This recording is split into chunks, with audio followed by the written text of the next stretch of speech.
Ladies and gentlemen, people, what is up? Um, Today I am not on an all-nighter, but it is the day after an all-nighter, so I feel kind of drunk. But it's weird because like if I do an all-nighter, I do not feel as tired as if I do an all-nighter, then sleep 8 hours. That like the day after that night of sleep, I just feel like fucking all out of it, dude, all out of it. Um, so yeah, uh, we'll have to see. Looks like Aiden is gonna disappoint once again. Yeah, well, fuck you too, you stupid bitch, dumb cunt. Um, I will be gone for after Friday. I will be gone probably for be gone. I'm gonna be gone for a little bit. Um, got some things to do. Got some business to handle. So I will be yeah uh gone for a little bit. Got just say I've got a rat problem that needs to be taken care of.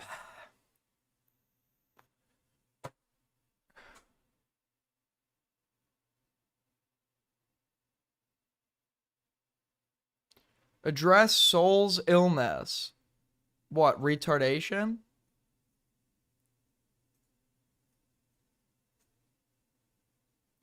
Soul Skibbity added me to a group chat today while he was live because this guy he just doesn't know how to make content. He added me to a group chat with Femios. I think Flamenco got added.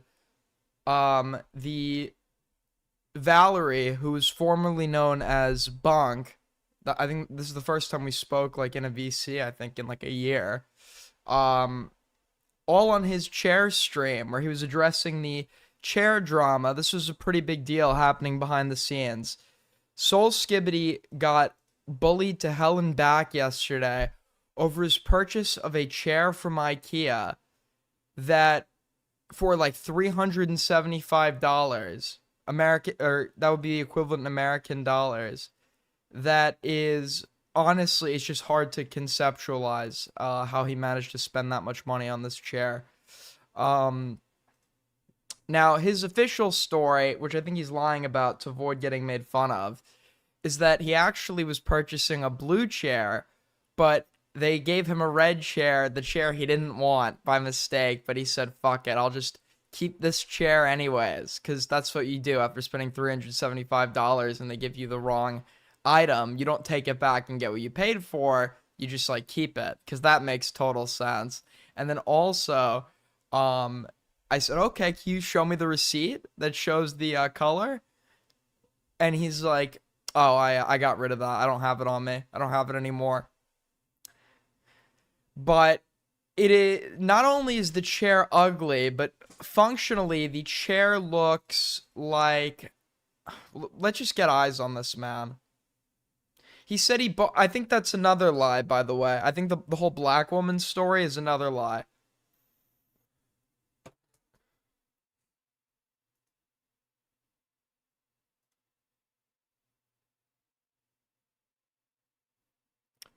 Um,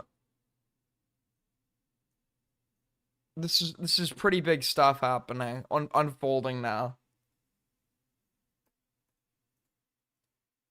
This is the chair, okay? This is the chair.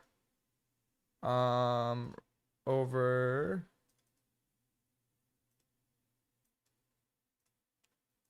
here. This is bleak, man. This is really fucking bleak. What is this? There's no wheels. You can literally, I think, see where it scratches the floor and stuff, too. There's no wheels. Dude, the fucking thing's not even plugged in. It's not even plugged in. This is literally like a glorified lawn chair. This guy dropped over $300 on a glorified lawn chair. And he's like bragging about, oh, I just have the money to do things like that. It's like, who the fuck are you kidding? You don't even have a mouse pad. Is that like an office like key? That's like an office keyboard. That's like the 9 to 5 like family dad that wants to kill himself at work type of keyboard. What are we doing here, man? The chair's not even plugged in.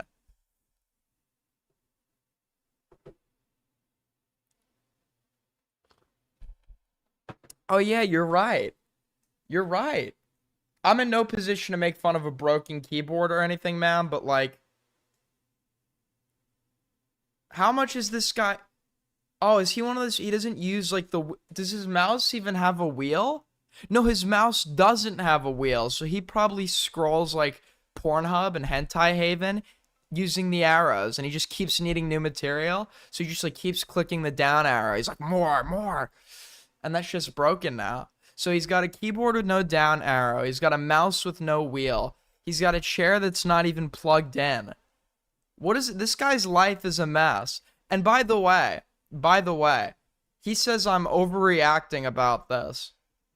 For those of you that don't know, I stayed at his house.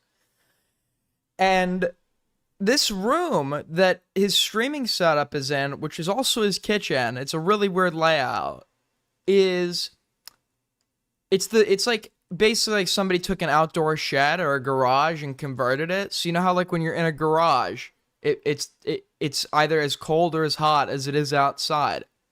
Well, the inside of this shed, it feels like the outside, so it's fucking freezing when I'm over there, which is like fine. I can deal with being cold inside. I just wear something heavy. The problem is this is also where the bathroom and the shower is.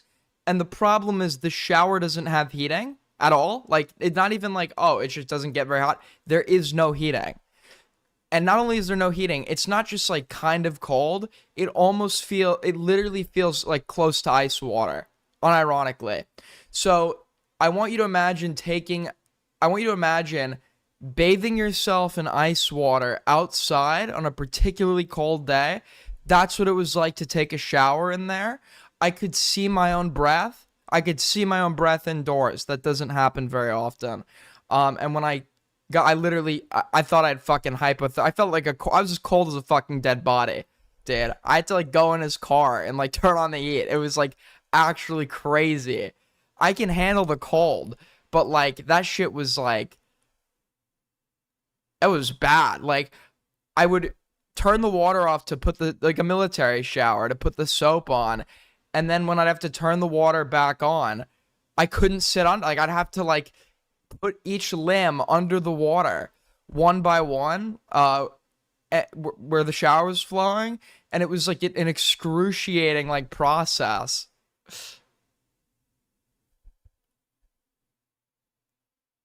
And his like cope was, this is England, not America. It's like I always hear these fucking Euroids like sitting here complaining about, our houses get so hot in the summer. Our houses get so cold in the winter. It's like, why have I never encountered this problem in America? And Soul's like, oh, it's a rich person thing. I've literally, I've done volunteer work at the houses of like fucking meth heads. I've been to like shithole houses. I've repainted fences and shit. I've been to shithole houses. No house that I've ever been to has this problem in the United States. How are we the only country that has like the inside temperature game like figured out? I don't get it. I actually don't get it.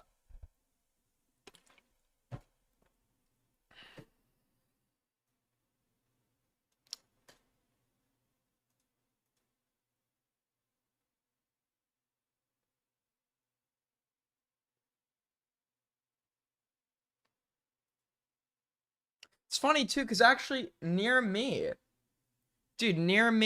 my good buddy, my good friend, Larry Zeepsterd, okay? He was near me, visiting someone, and he's like, do you want to pull up? And I said, fuck yeah, I'll pull up. So it's actually, they're not far from me at all. I went to this house. This was like in October. I didn't know anyone there except Larry. And we get there, and these guys, I guess, run some sort of podcast, and they're showing me their shed. They have a back shed like it is, but they've like converted. It's like actually kind of sick how they have it. It's like a fucking studio. It's like really cool. So Soul tried to freeze you, and Dickers tried to gas you. What's Queequeg gonna? Nothing. Nothing. It is actually like infuriating, dude. Earlier in like my basically Hellbent was making the totem pole argument that Dickers was making. But like unironically. I guess Dickers is also being unironic, where it's like I was like going off on Parry and Dickers after the gas leak episode.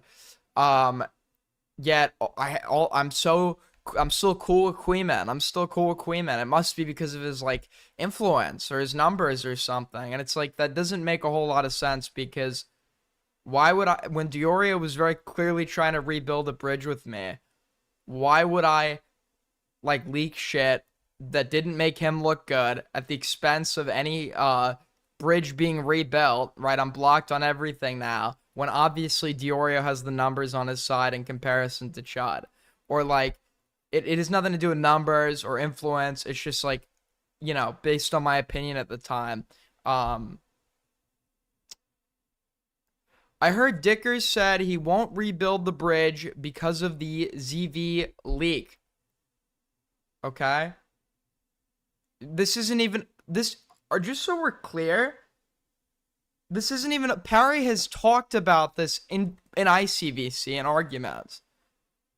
This is like the fact that Parry won't cut off ZV at that point in time, as well as this was being spoken in public ICVCs.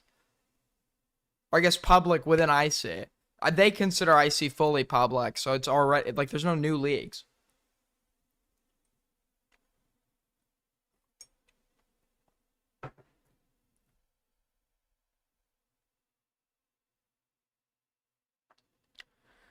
But I do appreciate you, real Jennifer McCabe, as Parry's last fan. It is very interesting to watch you go to bat for the guy.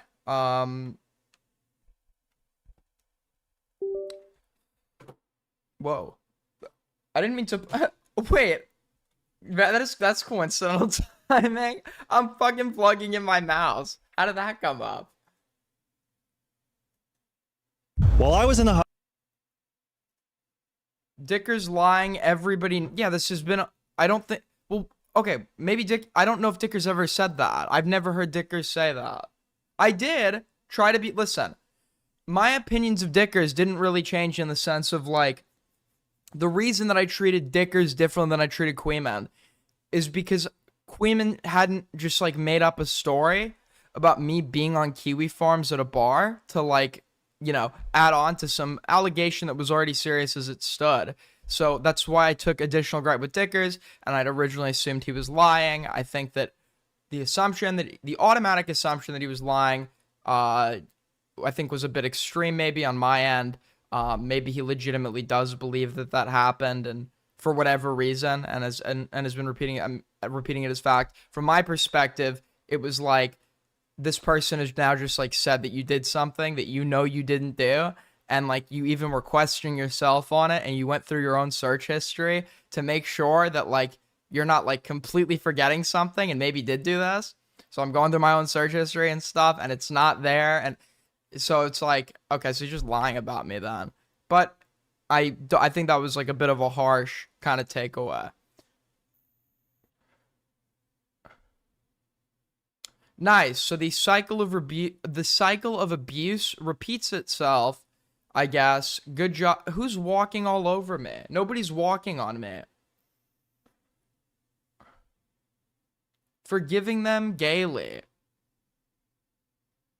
Am I gonna, what is there to cover? There's no reaction. I heard like the fucking, okay, also, apparently, I don't know if Parry's gonna address this, but I was doing some digging because I find it very interesting that like out of nowhere all of a sudden, after first of all, Parry, after like hearing that for those of you who missed this drama somehow, somebody got doxxed, and I'd like drunkenly like reposted an icy to be some edgelord shitter, which is pretty bad, right? But like Parry knew about it, and he was cool, and then we went and had dinner the next night, etc. And then all of a sudden, publicly takes a big stance against it for whatever reason. I received intel, and I don't know if Parry's going to confirm this or deny this. I'm looking into this. That in the course of trying to dig up information on Rita many months ago, Parry was talking to and getting some sort of aid from the individuals that were involved in doxing Morale.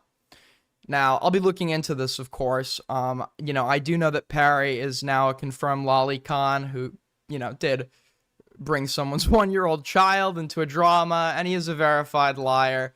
But I would honestly hate to think that my favorite streamer collaborates with doxers, okay? Now that would hurt.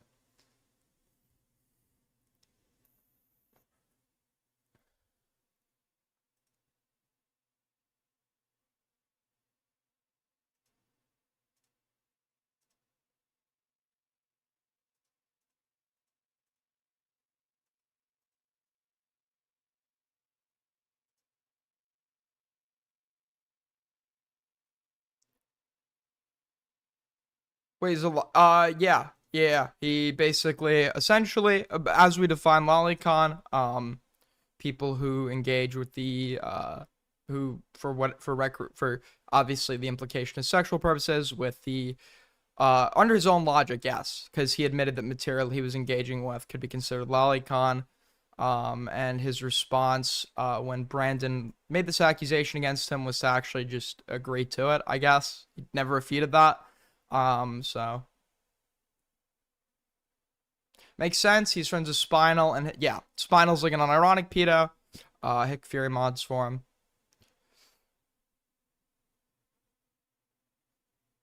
Are we ever going to confront Morale on that? There's no, that was like a million years. I don't fucking know what Morale's doing. I don't talk to Morale.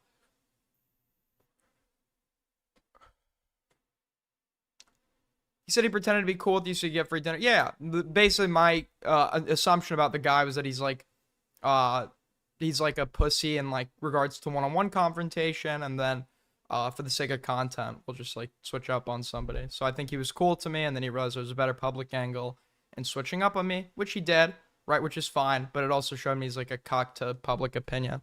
So any aspects about Parry that like I found interesting at the time are kind of removed now. So now it's just like, okay, this guy's just like a lolcow, lolicon, liar, bad at debating, can't defend claims, raped by Salvo. Yeah. Sad stuff, honestly. Sad stuff.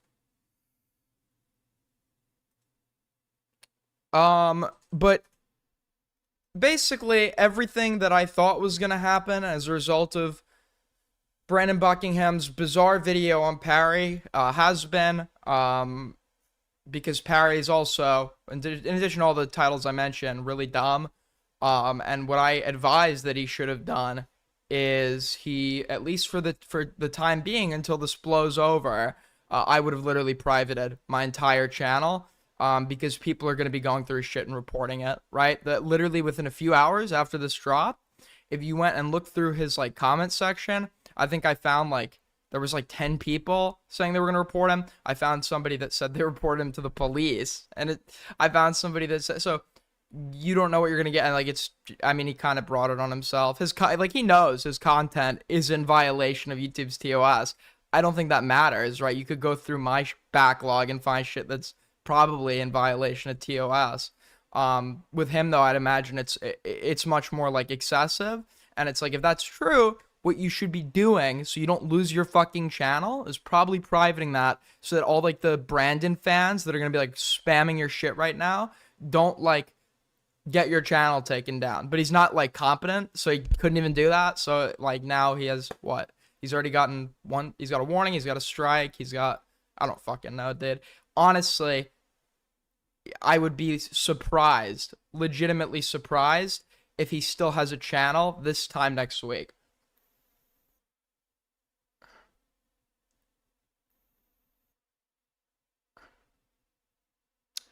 Yeah, the part he went through your stuff is disgusting. You didn't call the no. Why would I call the police on him? I mean, I didn't like. I kind of brought it on myself to some extent, right? But it's like, no, that's retarded. Dude, this is like when people are saying that liars should report me to the police. None of this is like police shit. It's just like this guy is like very obviously. The thing is, if you're gonna be a psychopath, like be like a cool one where it's like, okay, there's some charm there, you're like funny to some extent, or smart or intelligent, but like you realize that like in reality it's not like the movies. A lot of like these like psychopathic type figures are just like total losers. And the problem is, like, I see what Parry is, I know it is, but he's just not good at it. Like in a debate setting, for example, he crumbles so easily. Our last debate, he got like he actually ran. He literally had to hang up the call. He was getting like, and then you watch him with Salvo, and like Salvo basically bends this guy over and fucks him up the ass. So it's just like it's completely unimpressive.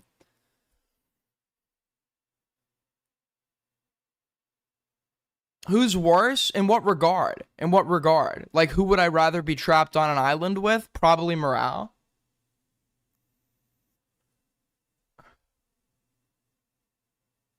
Thank you for the two, Patrick. Who's worse, Parry or Epstein? Good one, buddy.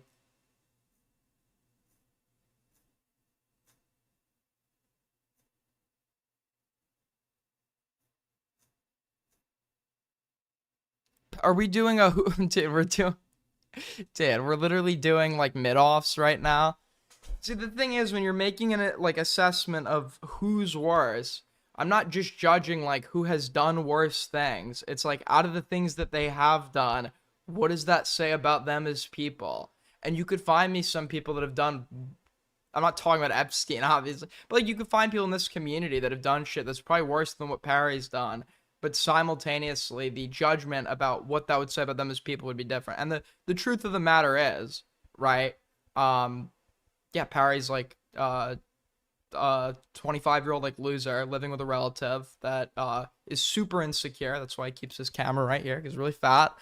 And just like tries to get attention, gets raped in the process, isn't very smart, so he like gets like bitch slapped in debates, and it's just like a generally like pretty boring, uninteresting person that also just so happens to be like probably some sort of psychopath, and is like not capable of like feeling like any sense of like empathy or attachment or remorse.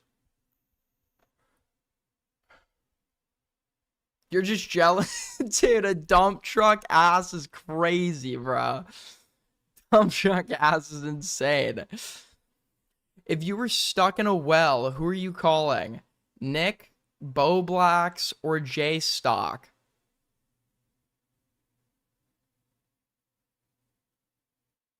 Unironically, probably Bo Blacks. Probably Bo Blacks. J Stock's like a weaselly piece of shit that will like supposedly take issue with you over some greater moral conundrum that he didn't take issue with you for like half a month, right? But it was supposedly because he felt bad for you, right?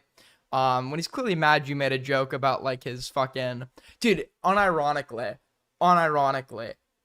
I still can't get over how like in regards to the cherry joke that I had made, because he was doing like he had like even his own editor put out a segment where it's like Jay Stock talking about like my rejection or something, right? And it's like that's fair game, right? My private pursuits became public and became the content. That's fine. You have every right to make fun of that because we would do that to somebody else. But Jay Stock took issue when on a streamer he had taken jabs at me over that, poked fun at me about that. I had poked fun at the fact that his like ex had been in his chat asking for her stuff back out of his house, and he was like acting like what I did was out of pocket even though it was like matching his energy because what I brought up was outside the scope of the content. Am I like insane to think that's like the most like bitch made like cry bully ass like justification I've ever heard? How many times have like things how many times has this guy like drawn parallels to like Destiny adjacent figures where Destiny wasn't in the scope of the content being presently discussed. I think like when I'm talking to him, he draws some parallel to Not So Erudite. Not So Erudite is in the scope of the content we're talking about, right? But we're totally fine with bringing outside references when it like benefits our argument or gives us the chance to make a joke. So why are we only not allowed to take jabs that are comparable to the jabs that you yourself are taking? Why are we not allowed to take jabs because they're outside the scope of content only when that pertains to like your very embarrassing public fallout with your ex?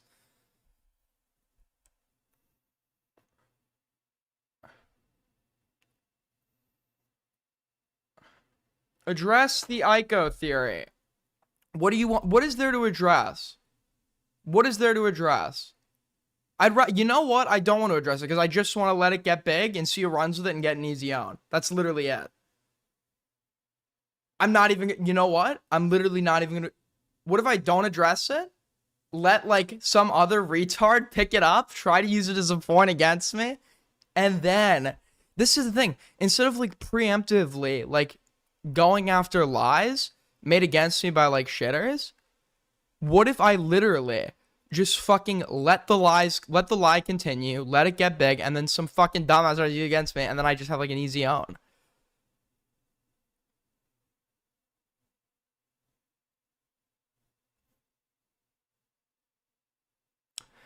Thank you for the $10. Cats are flocking. It's been a rocky journey since New Year's, Aiden. I almost gave up on little gups like you, but I've seen the light. We as a community, we're bound to evolve. So enjoy the channel report I left. Good one. Thanks.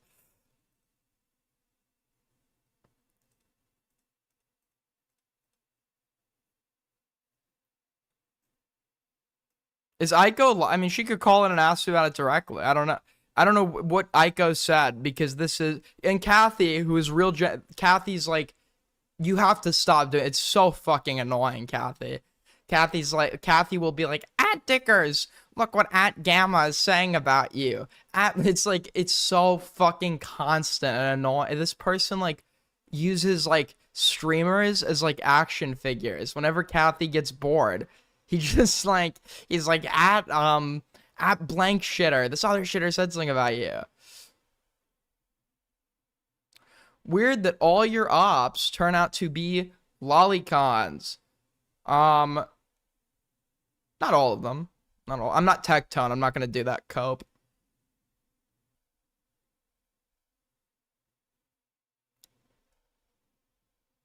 Based? No, I don't. It's not based. I'm not trying to create the lolcow universe, the lolcow live universe, where it's just fake like gay drama, where two shitters who don't actually even have like a disagreement are calling each other because Kathy keeps telling them they have a bigger disagreement than they have, and then they get in. It's a boring call, and it like, do you just want fake gay drama? You can't force the content. You have to let it happen. If you keep trying to force force content, it just doesn't like. To some extent, you can force it, but like to that extent, it's just like it's like boring and annoying. There's no real content that's gonna come of that. Yes, it has to marinate a little bit. Yes.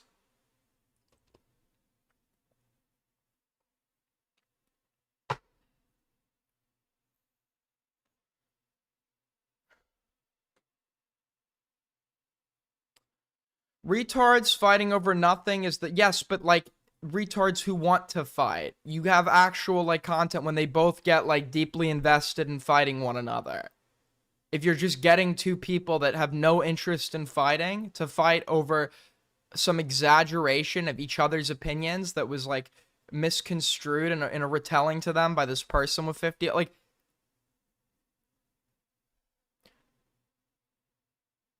hypothetically speaking, would you take a side even if you don't agree with it in order to grow? Is that what you meant? Agree with it in order to grow your viewership? No. No. No. I would I would rather like jump off a fucking bridge before I did that, dude. No. I'm very gay. I'm gay about some shit, like some moral stuff. And no. No, absolutely not. I've had opportunities to do that. I've had many opportunities to go where the numbers are, to go where the money, like, I could have done that at several different points where I have gone with the maybe losing side in terms of like public perception because it was just like my conclusions were more in alignment with that side.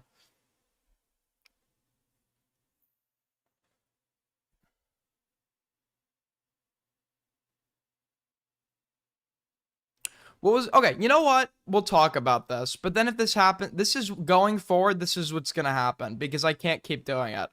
Okay? If you are making a claim against me, you can directly call into me.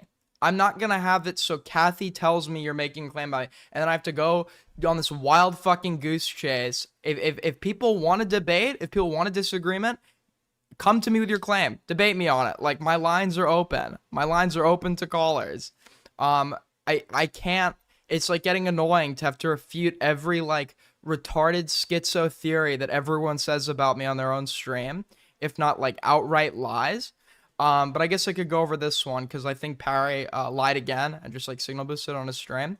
But there are people that are now. This is like so retarded.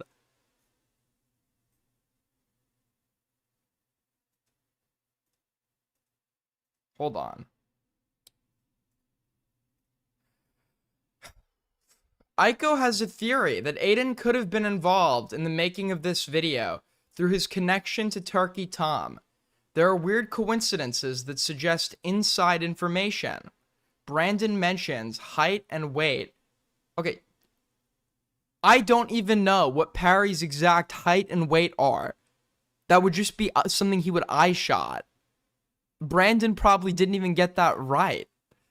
And also uses a screenshot from an obscure stream.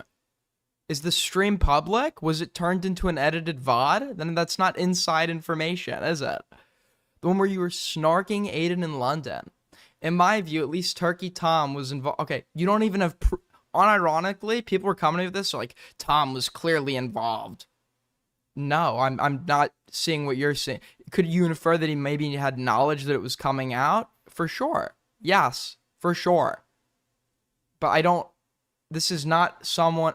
Like, Tom would be way more interested... Like, if Brandon came out with a video on Chud, then I'd be more inclined to think that Tom was, like, somewhat involved.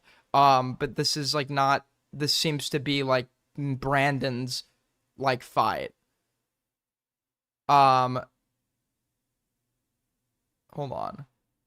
In my view, at least Turkey Tom was involved in making this, and there could have been Aiden input. What do you think? Here's what I think. This person, if Aiko really said this, then Aiko is insane.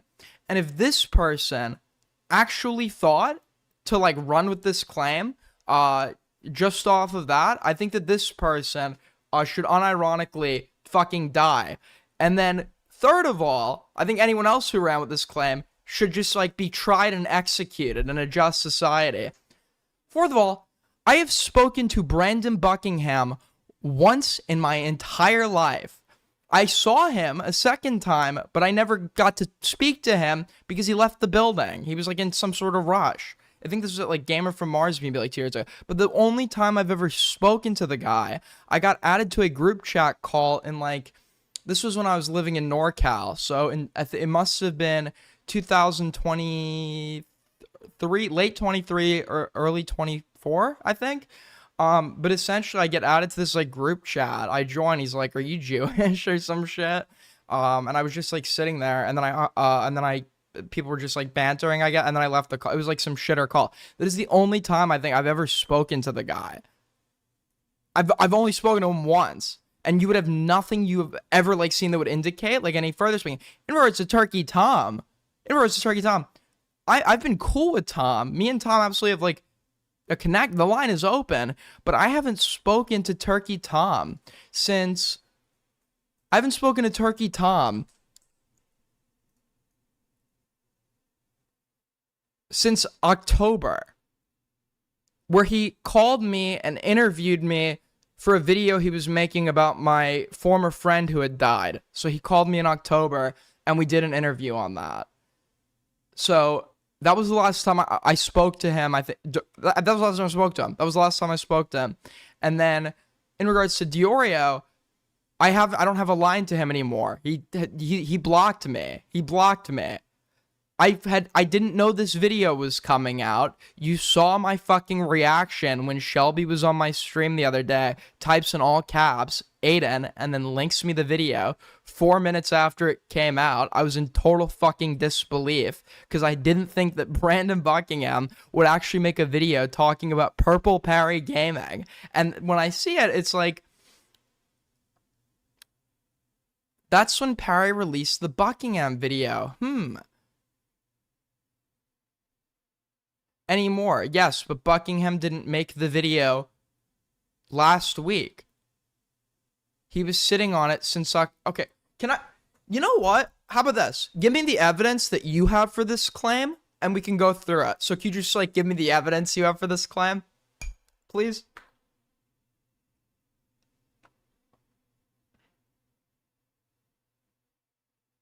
How about just give me the evidence. If it is a claim worth bringing to me, you surely have a piece of evidence. You surely have no, just send me the evidence. Just send me the evidence. Just send me your evidence for the claim. Oh, wait, that's right. Wait a second. Wait.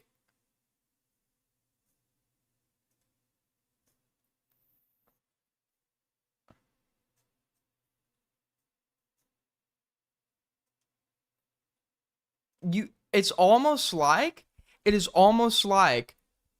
you have nothing. You have nothing. And you won't have anything because nothing happened. Just like every claim that's been made about me in the last fucking week. You've absolutely nothing.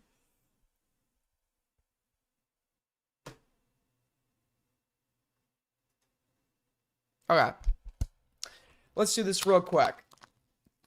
I'll entertain it. Okay? This person is trolling sometimes, not trolling others, but I'll entertain it. Let's give it a shot, right?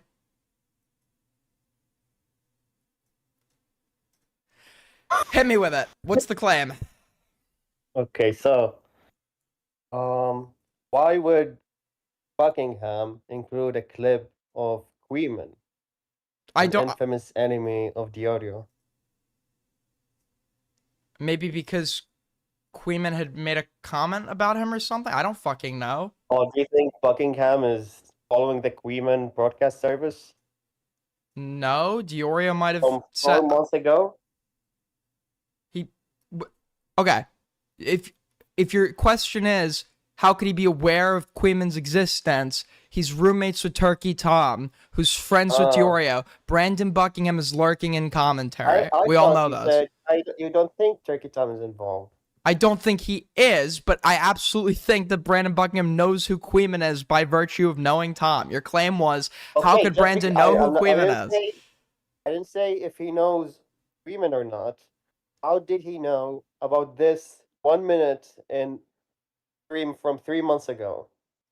He could have known about with something as vague as that. Like, how do you know about something? There are literally 5,000 viable possibilities that we could put, and each would be equally as plausible as the next because we have absolutely nothing. Not equally. There is a possibility that his wife is a Queeman fan.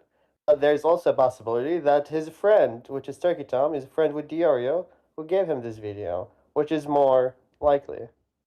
Or, for example, he knows that Parry associates with Queeman, and he heard that Queeman was like snarking Tom and Augie, and just so he puts his name through Filmot on Queeman's stream and finds the clip where he's mentioned by name.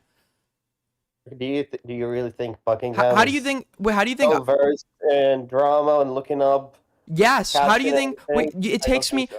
It takes I me know to. Diorio is. I know Turkey Tom is because all of the commentary. So is Brandon. Brandon literally is friends with all the commentary guys. To take drugs with black people. He doesn't do commentary. That's wait. I'm sorry.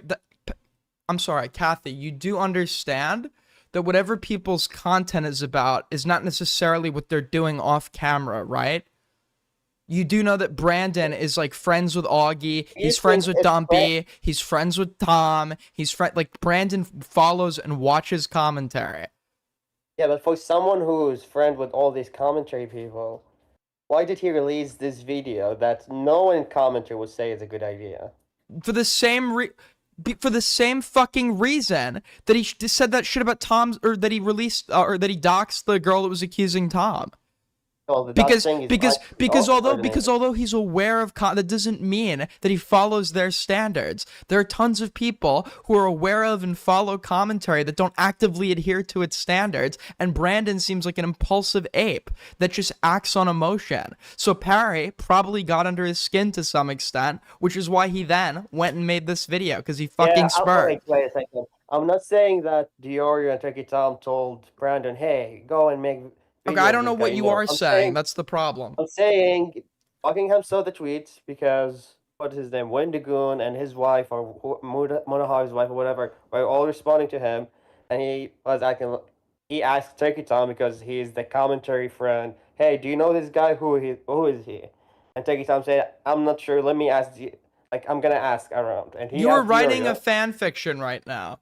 I'm not You're drawing a fan fiction. I'm just giving you a plausible Yes, scenario. do you understand?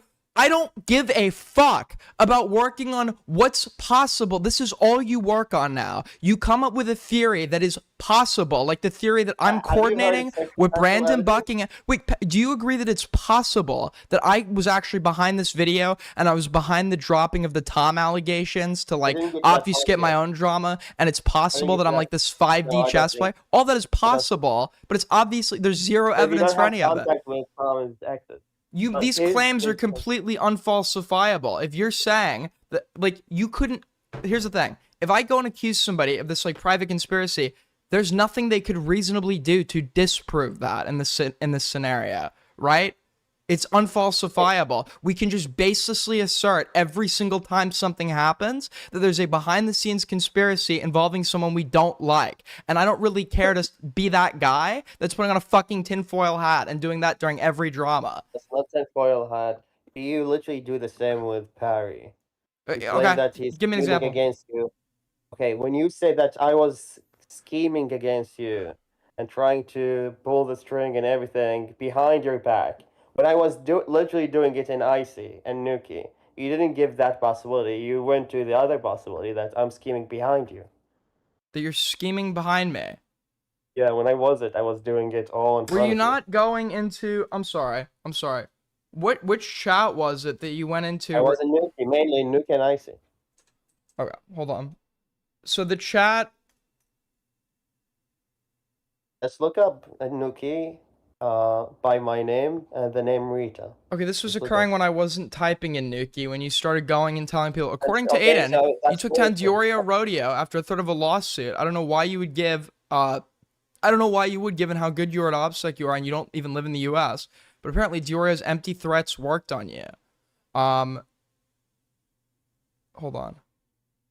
Oh wait, no, sorry, this was the wrong message. How do you feel about Aiden throwing you under the bus for Yeah, Dioria? so that was literally in front of you. Yeah, Was so this no, no, behind no, you? that's not true because okay, you never at that point you actually never added me or messaged me Why or would I said, add you? I was talking to Rita. because you never asked. Okay, you went into a chat that at that point I wasn't typing in or interacting with in, and clearly was not there to make claims about me that you were not actually making to me directly or asking me about, when in the past you've had absolutely no problem asking me about every single claim that every other shitter is making. You're asking me about the claim made by Jesus Cow or whoever the fuck this person is, but you couldn't come to me directly like you did in this instance to ask me if I threw Rita under the bus. Well, I assume you would be reading the message because Rita added you you as under it, you right? assume, okay, were you not typing about this earlier in someone else's chat? Why would you then need to go put it in my inbox if the assumption is I read every single message in every chat? Well, if there's an ad within the same thread, or like not thread, what conversation, I assume you're gonna Where? read what led to it. I don't know, I don't remember. Because there isn't. Not, there doesn't seem to be an at in anywhere near the general proximity of this message. Let me see.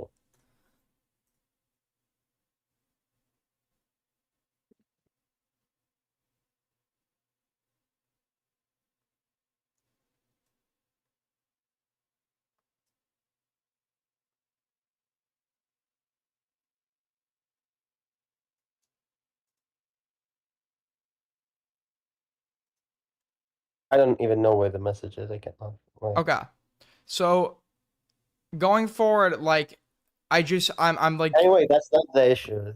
it is I'm saying, insanely annoying. It is insanely annoying to have to address unfalsifiable claims every 2 seconds of private coordination that you have absolutely zero evidence for. So I don't really know, like, okay, so do you think they dropped the video on the same day Chud took a break was a coincidence?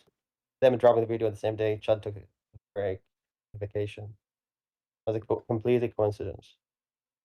um, in my opinion, it could have been equally as likely. I don't really care to make that claim. Okay, so you are willing to entertain some circumstantial evidence, right? No, no, do you notice how, although I think they absolutely could have done that to coincide with Chud leaving, I'm still not asserting it because I don't care. Because first of all, that's not a claim that they can disprove. Second of all, that's not something That's I literally can all the prove. drama community. What do you like? There's no. No, actually. No, it isn't. No, it isn't. No, it isn't. I don't care to litigate claims without Most of any the drama is basis. like that. Have speculations. No, we based on can draw some- we can draw inferences. We can draw inferences, but these inferences that are being drawn are solely based on can this thing possibly happen? Like, for example, what this chatter is saying in this screenshot you sent me, can this possibly happen? If it possibly happened, then it's worth spreading. It's Well, worth this is asking kind of a everyone stretch. about. I Like, don't agree. I don't agree with him. I didn't say I agree with this chatter. yeah, but this is like okay, you understand what this chatter is doing though is a continuation of previous claims that I've been hearing for weeks Well, then just about. ask Aiko. It's not like this chatter said that. He's saying Aiko said it. Why don't you ask her? I I will, but you understand why Aiko thinks that, right? I don't know. I didn't watch the stream. If she said that, the reason she probably thinks it is because a lie has been spread. Various lies have been spread about me coordinating with Dioria, right? On various It doesn't dramas help behind the when you scenes. say that you're in contact with him and you're the shoulder that he cries on. Where it doesn't help that what? It doesn't help when you come publicly and say, Diorio, I'm the shoulder he cries on. Okay, if I don't, was that the wording I used? Well, you said something along the line. I said he would call me up and bitch about this community. Yeah, so you're. Wait, so you hold on. The inference that is drawn from that statement, where I say he calls me up and bitches, the inference is, oh, so they're coordinating to actually go do things. You understand that's a completely new claim. You've just taken one scenario and you've just said, okay, so this other scenario is happening. Those two don't follow from one another. The thing is that Dior is a snake, so he would call and say, like, he complains, but he will try to get some info from you. Because he sees you as easily manipulated. He's like, oh, yeah, like, what is with this Barry guy? He went out of his mind. Do you know? And, like, he. Okay, so once here we go back into like the Diorio could do this. Diorio could be. It is literally, it is like insufferable. It's actually insufferable. Based on his overall personality, it's fine to predict. How does psychology Keep predicting. work? It's like you can predict behavior based on someone's personality. Keep predicting. You're clearly getting it right. You thought that I was throwing Rita under the bus. So keep predicting. Honestly, I'm sure eventually. I'm sure if you keep predicting, eventually you'll get something right. You were a useful tool to Diorio because Diorio wanted you to tell Rita. I'm such a useful tool that the entire reason you know about any of this, but the entire reason. What'd you say? You don't think he wanted you to tell Rita? No, are you retarded? Why do you think I'm blocked? Wait, why do you think he blocked me? Blocked you because you about the lawsuit. That's the first time he found out that I had told Rita. You understand that, right? No, it's about the lawsuit thing. Why do you think when he saw Rita took the website down right after that? I told Rita not to do that. I felt like it was duplicitous and two-faced to be in one call. Tell Rita about it. which will lead to Rita taking Okay, down so the just so website. we're clear, this is where the Doesn't matter if dishonesty. he No, this take is it where the down, take it dishonesty. down, It's take literally, it down. it is fucking like Take it down, DGG level with you people. Just so we're clear, this guy calls me up. No, in this case, I called him up to confront him on the fact that he was making the claim that they were trying to go after his girlfriend, and he presented that flimsy screenshot. I'd called him up because it's like, surely this isn't the only fucking evidence this guy has. And in the process of him going off, he reveals he's planning on going after my friend's website. So I go and I tip my friend off about that, and somehow that's twisted That's into me exactly what you going wanted and to doing do. Diorio's bidding.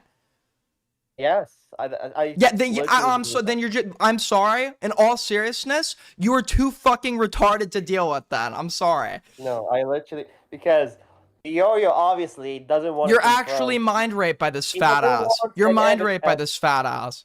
I'm not. You don't think Diorio? You think Diorio is dumb? No.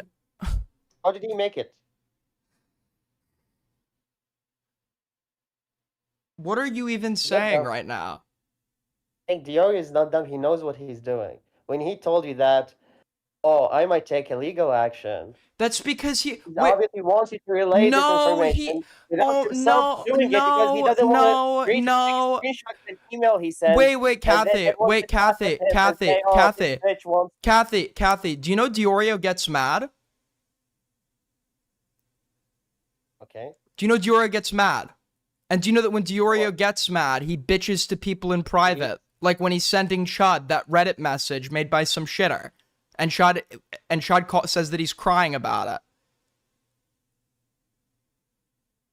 Okay, so. So wait. So we know that in private he gets mad and cries about shit he doesn't like.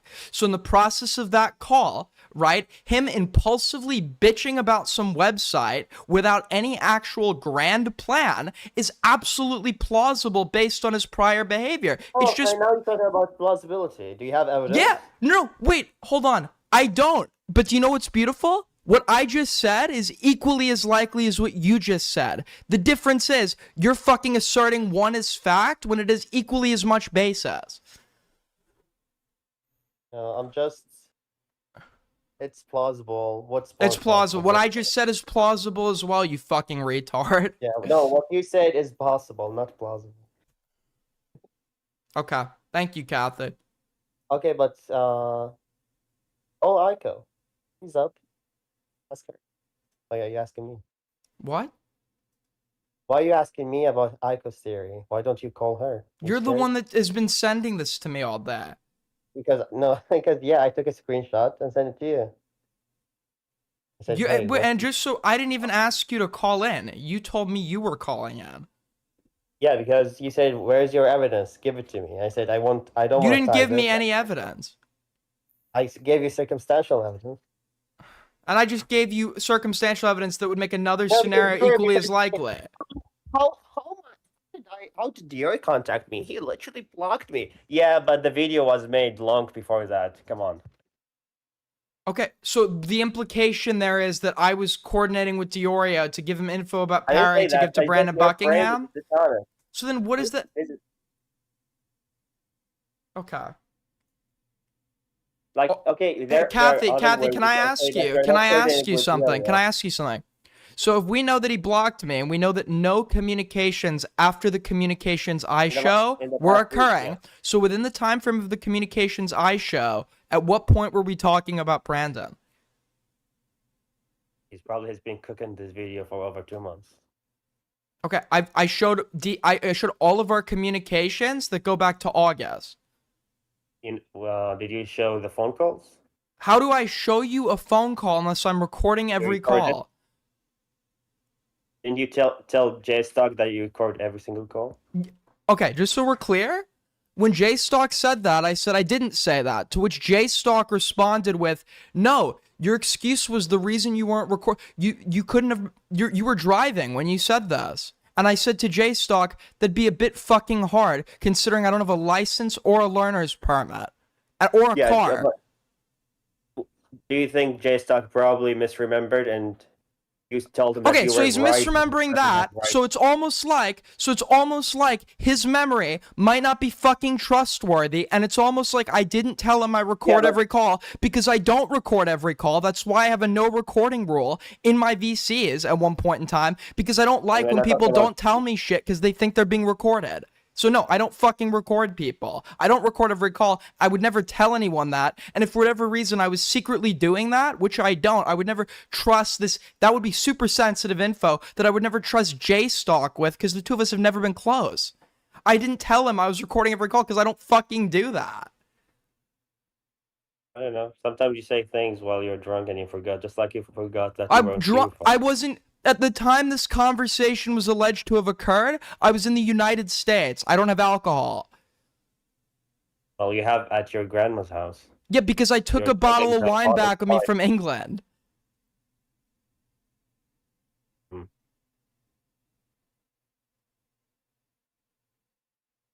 I don't know. I'm just saying. I don't know. I'm just saying it could be. I'm saying. Wait, hey Parry, not Parry, Kathy. Hey Kathy. Why would you lie? Hey Kathy. Why would you lie? Hey Kathy. Why would you lie? Hey Kathy. Hey Kathy. What? Hey Kathy. I think you were like raping kids last night. Can you show me proof? Can you show me proof you weren't? Can you show me proof you weren't? I can. Yes. Okay. On Jimmy's. Where were you? What was your alibi? I was on Jimmy's stream. You were on Jimmy's stream. You were on Jimmy's stream all night? Yeah, you can check. Okay. What if you did it right before Jimmy's stream? Well, you said night. You were on Jimmy's stream from the moment the sun went down till the moment the sun came up. Yes. What's your time zone so we can verify this? I'm not gonna opt. Oh no, it can't give the. So it could have happened. It could have happened. Okay, Dr. Aiden wants to. Can't give the evidence. Could have happened. Very interesting. Very plausible. Very interesting.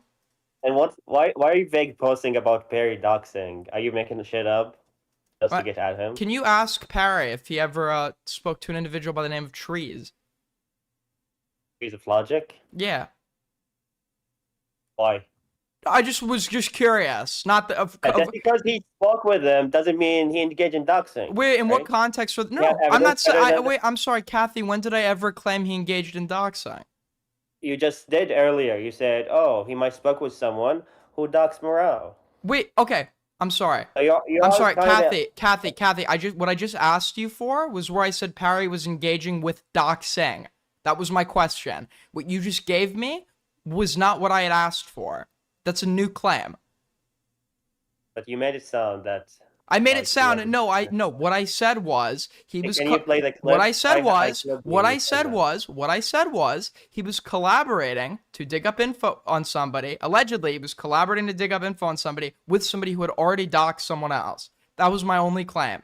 Right? That was my question. And if he's taking a super strong moral position against doxing, I just found that like a little bit odd that he would be like working with people to dig up info on somebody else. On his expose, why he'd be working with people who were doxing others, right? And I'm pretty sure at the time this was occurring, said people would have been actively contributing to the Kiwi Farms thread of the person they had doxed on that same platform. That was just my question. Do you know if he knows that this person engaged in doxing? Because as far as I know, he was talking about not allowing doxers in his community, and someone in chat said, "Well, Aiden is in your Discord," and he banned you immediately after that. Yeah, so there would be no evidence that he knew the Trees of Logic doxed morale, right? I don't know. Well, it's very interesting how you're able to all your inferences. No, I'm saying it's just interesting that your inferences. Because you want to. I just noticed a trend. I just noticed a trend that when we're discussing possibility, inferences only come into play when they are involving, or inferences of a conspiracy only come into play when they're involving people you don't like, and then you always infer the best outcome for the people that you do like. I just find that super interesting. So oh, well, maybe he was working with these people, but he didn't know that they had doxed morale. Can I ask you a question? How else would he have known who they were to work with them in this context when allegedly, as the allegation that I've been told would say, right? The context that he was working with them on was to dig up shit on Rita, and the only way that he would know that they knew anything about Rita is because they talked about it on Morale's Kiwi Farms thread. But what did Rita do? Did he dog someone? When did I say that Rita doxed someone? I'm asking. That's a question. I didn't say he did. But what I'm would asking, did why Rita dog someone and they are doxing back? why would you ask that question? Because, like, let's say that Rita dogs someone first, it would be justifiable for them to dox back. It will make difference. But Okay, if so if I'm Rita didn't telling dox you, someone, I know if this were anyone else, I don't think your first inference that you'd make if you hear that somebody is, and also I never said they doxed Rita, but I find it funny that you said they tried to. I never did I say that? I never said that. You literally said they were trying They to were dig trying up to information dig up about Rita. information, right? They were trying to dig What up kind of information. I think You it's should dig up, I think it's irresponsible. I think it's irresponsible if you're working with them when you know that when they've tried to do the same thing with others, they've actually ended up doxing them, right? I think it'd be Wait, irresponsible. so you're saying they weren't trying to dox Rita, but at the same time, they shouldn't associate with them. Like, No, what were no. they That trying to I'm dig saying up? that would contradict the narrative that Parry's giving whenever that he has this anti-doxer stance, but is seemingly willing, right? It's an Did they allegation. dox or did they not? What? Did they try to? You say they weren't trying to dig up dogs. I'm saying I don't know. I never accused them of doing that. Hey, then why are you saying? Why are you saying? Why is he associating with? Well, because kinds of okay, so if What's the Parry's position is I don't associate with doxers, and he's associating with them, and the allegation is that they were involved in doxing Morale, then the idea that Parry would be associating with them on something would contradict that standard, would it not? Hold on, isn't David involved in the doxing tomorrow? There's zero evidence of that. I heard Lumpy Willie say it. Okay. Do you have like actually anything to refute this with or anything to add? I'm just saying regarding the Perry involvement with this group, you have to post some kind of evidence that. No, he I'm was asking. stalking- I'm asking. Can Parry state on the record that he wasn't doing this? I don't know. You ask him tomorrow. I will ask him tomorrow. Okay, sure. And can you just send me the clip where he says on the record that he didn't do this? And then, if hypothetically someone was to present evidence that he did do this, would you be willing to concede that Parry is a fat fucking liar? I will. Yes. Okay, awesome, cool. Thank you. Okay, fine. Bye. Anyways.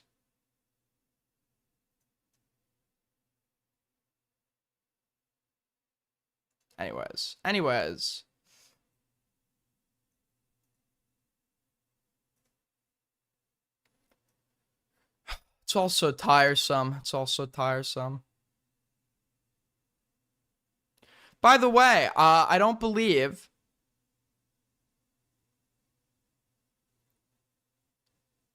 By the way, guys, I don't believe Aiko thought you were part of the theory on the screen. Aiko was saying this about Nick and Tom. I think you were mentioning except one time when she read. Yeah, it's almost like when they're, like I said at the beginning, when they're recounting what one streamer said to rile another streamer up to go against them, they're potentially not recounting this accurately, and they're potentially trying to, like, stir shit up. Just so we're clear, is there anybody here that thinks that Parry actually cares about doxing? Is there anyone that thinks that? Why would somebody who assaults two women, that's fine, like violating people's personal boundaries, like going through their computer? A computer, by the way, just so we're clear, a computer which had my PII on it, right? That computer had my PII on it. He went through my bathroom, went through my shit in my bathroom, and according to one person who was in the room, he also went through my prescription medication. Is there anybody that actually thinks that, besides the social expectation that you shouldn't do this, that he actually would take issue with doxing? Does anyone legitimately believe that he hasn't, like, some genuine moral issue with doxing?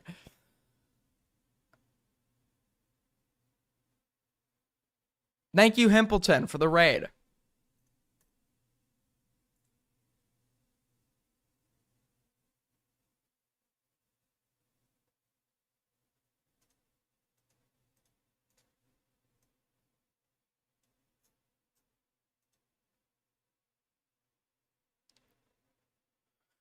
Stream delay is tough.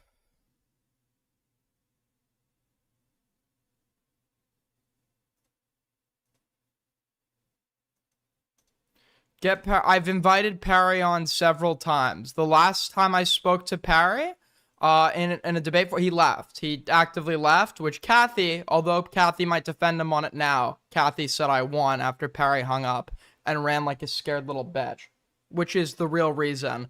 After hanging out with me, everything, the real reason that he is now so morally aggrieved by the incident that had occurred in January, for totally genuine reasons. Because of course he wouldn't be dishonest. Of course.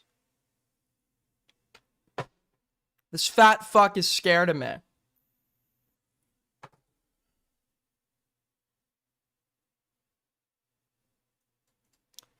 Anyways, speaking of fat fucks, well, I guess not speaking of fat fucks, speaking of Giga Chad Sigmas, well, I gotta pull up, what, dude, where is this fucking shit, bro? I'm missing the donut, I'm all over the place tonight, give me a sec. It's right here, hold on. Thank you so much. How about Nope with the 549, thank you so much, buddy, with the pair, handing me a coffee, thanks, man. Hopefully it's a fucking Irish coffee. I'm gonna need it, bro. Okay. I am a notorious violent criminal. This is true. I remember... Do you remember when people were claiming that I stabbed a police officer?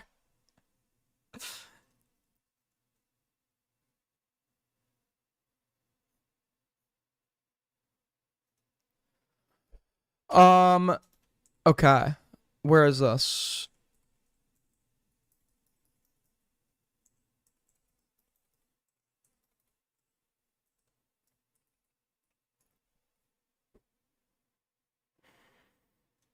An armed society. Now, speaking of people that are not fat fucks, and in fact Giga Chads, STALE2000 is somebody that I've heard a lot about, but I've actually seen nothing about him. So I don't really know a whole lot about him, but everybody's bitching, because he's not Purple Parry Gaming, so he's willing to say things that disagree, with the snark left, even if he gets shit for it. So let's listen to this Giga Chad. An armed society. Give his takes. We're gonna listen to you, King. But I gotta... Holy shit, bro. I've seen, like, photos. I did not realize how bad the fucking hair was, dude.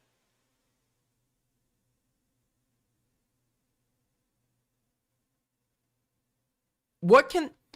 Unironically, start taking testosterone... Start hitting the gym, shave all your hair off, because you're clearly too... I mean, what good would a hair transplant do? They'd have to literally... Because with a hair transplant, they have to take the healthy follicles and put it onto the balding spots. But the bald spot is so big that they would have to take off, like, most of the hair on his sides to even, like, do a viable hair transplant. I don't even know if he would be able to successfully shave it all off, grow a beard, go to the gym, unironically just try to look like what Tectone wants to be. That's your only saving grace. Is a polite society. And terms of service reports are exactly the metaphorical weapon that the internet desperately needs to make it more polite. In this video, I am going to be talking about a variety of drama-centric live streamers in what's called the commentary community. I am going to be talking about the dynamics of how these people and their communities interact with one another. I'm coming into this I am legitimately the only non-sides cucked person. Everyone is sides cucked. Everyone is sides cucked. It all comes down to EHD. It all comes down to EHD. Everybody is sides cucked. I'm the only one left. I'm the only one left. Living outside the matrix. The consequences of such. So I'm coming into this unbiased. And how that compares to what the internet was like in the past. The internet and its toxic troll communities are much different than how they were 15 years ago. True. They make false unironically, I think that you should get, unironically, the time I actually believe in people getting content, like getting strikes, is if they willfully lie. So like if you willfully lie, I think you should get a strike. So you stop doing that, and then if you do it again, I think you should get 2 strikes. And then when you lie for a 3rd time, I think you should get 3 strikes. You should be deplatformed and like probably executed. I speak from personal experience. 15 years ago, I was involved in a variety of anonymous IRC chat groups. That is, Anonymous, the infamous hacking group that was DDoSing the Church of Scientology websites, taking down websites that Chad, deplatform WikiLeaks, and even participating in the Arab Spring revolutions by electronically targeting various authoritarian government websites. It's hard to explain how viral Anonymous and its related... Wait, what the fuck just happened? Body double?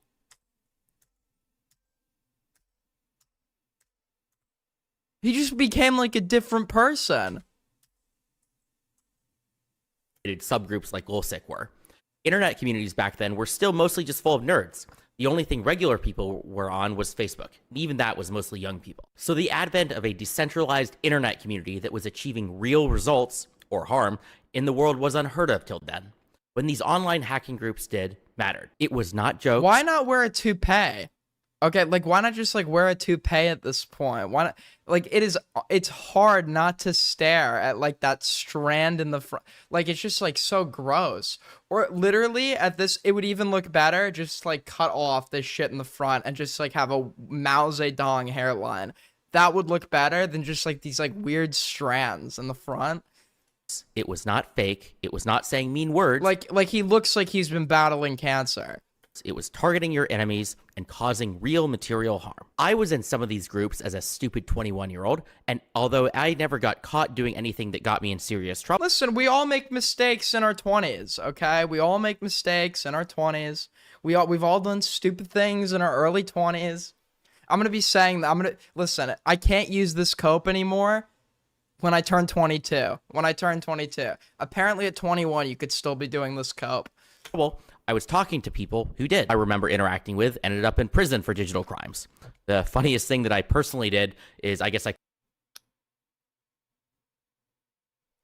What kind of digital crimes, buddy? What kind of digital crimes? Created a fake political party called the Anon Party once, and I tricked a couple media groups into writing an article about it. There might be some archives of the Guardian article that was about this from 10, 15 years ago, but I don't know. I say this not to brag. Can we get a fact check on that, by the way? But instead to say that I can give a real perspective into these communities and how internet troll advocacy groups used to work and how they're different from kind of modern day internet communities. Us internet trolls... This is how Beckett talks. This is how people like Beckett and QQ talk. QQ's gonna hate that I compared him to Beckett, but like...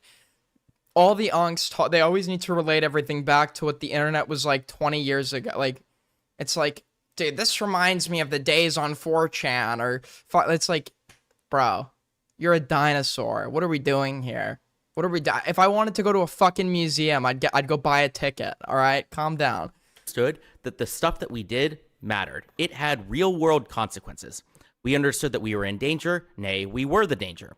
Websites getting hacked was real damage. Your friends and family and workplace being called or harassed was real harm. Somebody putting in fake pizza orders to your address was real damaging harm. This is why everyone back then was so terrified about being doxxed or having the real world information out there.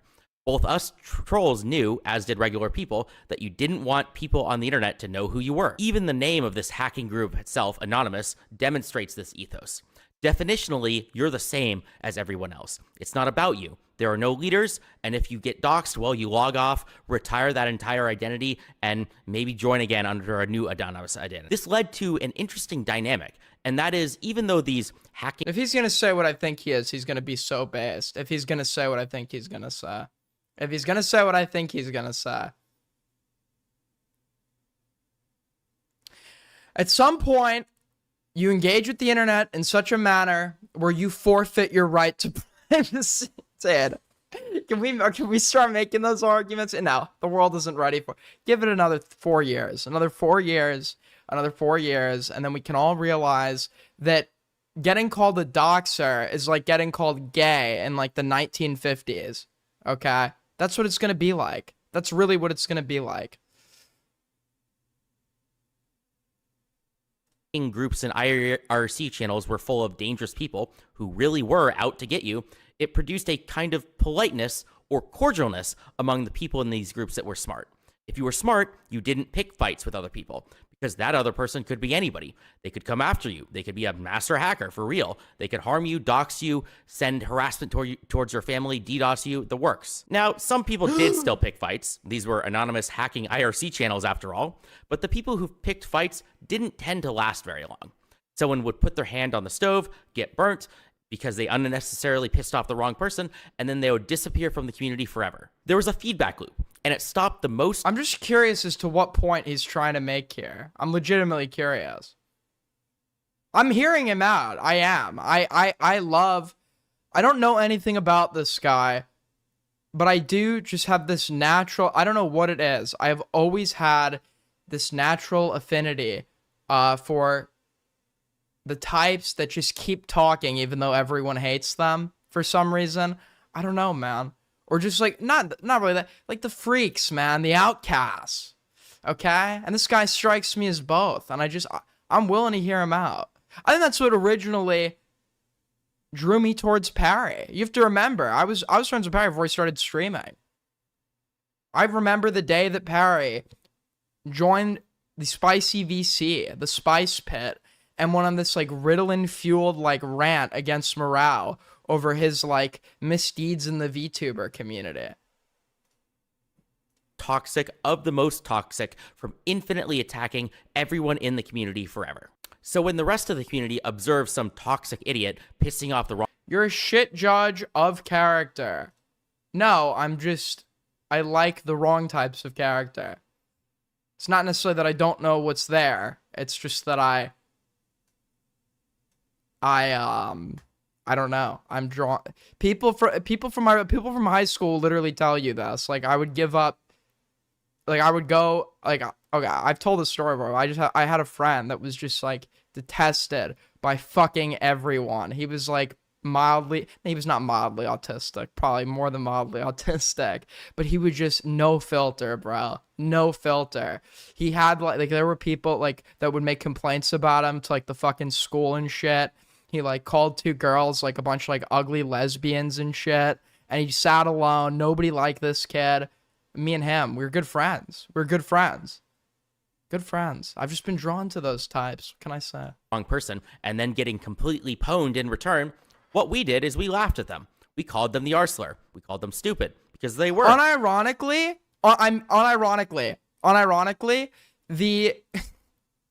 I can't give you his exact yearbook quote because you're gonna figure out where I went to school.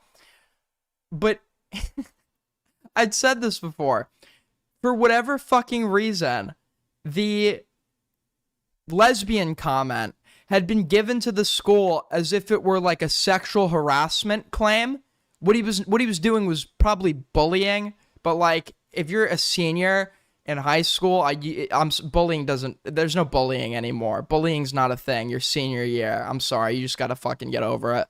But like, it was reported to the school as if it were like sexual harassment, and it was like a big fucking thing or whatever. And then this kid, ungodly troll on his. I want you to imagine the rapiest thing that you could put in your yearbook as your quote. The rapiest possible thing. Okay? I can't give you the exact quote. He puts that in his yearbook quote. His yearbook photo is the rapiest face I've ever seen. And he gets away with it. And when the yearbooks are published, he's just there. He looks like a total rapist. What are you doing? Joining a hacking IRC channel, pissing off a bunch of people, especially when you don't even know how to use a VPN or protect your personal information otherwise. In other words, we live by the ethos of talk shit, get hit. F around and find out. If you spam slurs against people for weeks on I'd like to know where he ended up. I went to visit him in Germany. That's why I was in Germany. Well, you better watch your back because we're going to come after you. And he messages me sometimes on Snap. And the other day, he saw some, like, anti-Semitic meme on Instagram or something. He just, like, sends that shit to me. It won't be merely by calling you a slur back in return. This dynamic is very different than modern, safe online communities, which we will get to. Additionally, there weren't many true leaders. If you wanted to start some hacking operation or internet advocacy campaign against a target, legit or otherwise, you either had to do it yourself or convince other people. There weren't many cult leaders, or as we call them, influencers these days, who could instantly mobilize Anyone people else feel gross seeing that? Yes, that's what it's the strands in the front. There's something like quite gross about. I saw a clip from like Weapons or something where you could like see the witch in her like real form or whatever when she's like when she doesn't have a wig on, or it's like that. There's something like about like these little strands of hair coming off the side. It's just like it's a little like creepy. You know what I mean? You know what I'm talking about? Exactly what they wanted, no matter who they targeted or what the campaign is. And for the few leaders that did exist, they had the chops to back it up. The master hackers from LowSec or similar. They weren't influencers who were just entertaining. They actually did walk the walk. They didn't have the true unaccountable power that comes from having an army of loyal followers, but they were able to mobilize people. I feel like I should get this shirt, okay? I feel like he can't pull it off. I feel like I could pull this off. Towards their goals a bit better than others. That was the old internet. Let's talk about the new internet and its troll communities now. Large-scale, powerful, decentralized, and anonymous internet groups basically don't exist anymore. The only ones that come close are 4chan and maybe Kiwi Farms, and 4chan is frankly a shell of its former self. But even these communities these days feel much more nihilistic and uncaring than previous internet groups. True. The modern day internet troll or snark or advocacy True. groups are dominated by one thing, and that is influencers these days. Influencers just didn't exist 15 years ago. Yeah, there were celebrities, but celebrities were distant from their fans. They weren't interacting with them every day or directing their communities in discords like the micro celebs of today do. What is called the commentary community, as well as snark communities, most demonstrates how the new internet troll communities operate today in a way that is significant. The term commentary community is just a catch-all. It's like all these sub-communities that all have there needs to be like clear borders that are drawn. Because commentary just like Stale is like, why would Stale right now? Why is STALE2000 not commentary? He's doing exactly what I'm doing. He's just not live. He's sitting in front of a microphone. He's giving his opinion about other people online. Why is he not commentary? You know, it's like, I don't know. Or like, why would me and Nicholas Diorio be considered nowadays a part of the same community, but like me and Stale are not? Why are me and Stale not a part of the same community, but me and Diorio are? Why is, you know what I mean? It's like, where is this line being marked? Significantly different than old internet troll communities like Anonymous. The commentary community is a group of extremely online drama influencers and their communities that comment on the friends don't have their. I'm friends with Dior. He has me blocked on. I have no way of communicating with him other than if I go through someone else. I don't, nor have I ever had his phone number. I don't like I don't know what. Yeah, dude. You saw the group chats got leaked. Their private group chats got leaked. I wasn't in that shit. I didn't even know that Tea Party was still fucking happening. I'm not in any of that shit. latest internet controversy of the day. That's still kind of vague though, as a lot of people talk about viral dramas. That's why they're viral. But imagine people who don't just give a 10-minute summary, but instead spend hours and hours going over leaked logs of random internet beefs, as well as doing responses to a response of a video, along with getting into Twitter fights every day and just incestually talking to each other about each other in the most terminally online way possible. The people that I'm thinking of are influencers like Nicholas Diorio, Chud Logic, Turkey Tom, Queeman, Augie, JSDLK. These are all like completely different. It's like, why these people all interact with each other, but like, I don't know, it fucking, we don't use the people merely interacting with each other doesn't make, like, we don't use the standard for like other creators where their interaction makes them necessarily a part of the same community. Like, I don't think that J-Stock has much overlap with Augie.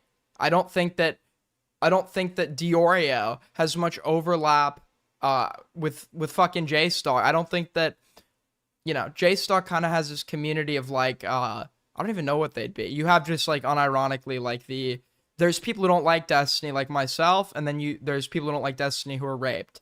So like the raped people who don't like Destiny, compared to the normal people who don't like Destiny. After being his main collaborator for years, only jumping off the train for a woman. A woman, by the way, J Stock, who wants her stuff back. Did we get any confirmation that he gave it back? Give it back, buddy. Give it back, J Stock. Give it back. Those people. These are just the people that I've either personally interacted with or watched, and I do not know the full extended cinematic universe of every single commentator creator, though. I'm still going to talk about these people as an examples because I, know about them. These groups and their communities stand in stark contrast to how past internet troll groups work. This is for multiple reasons. Number one, of course, these communities are led by an influencer whose job it is to do this. These people are usually not anonymous. They can gain or lose followers, but this is not a decentralized, amorphous group dependent on a common goal.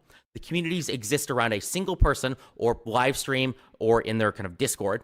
Not anymore. Now you have this brief overlap of chat. Like, you've had some of these, like, kind of core dramas that have occurred over the last year that have all within their united various communities. And then there's, like, within that, there's, like, subdivision. EHD caused all these, like, proxy wars in between it.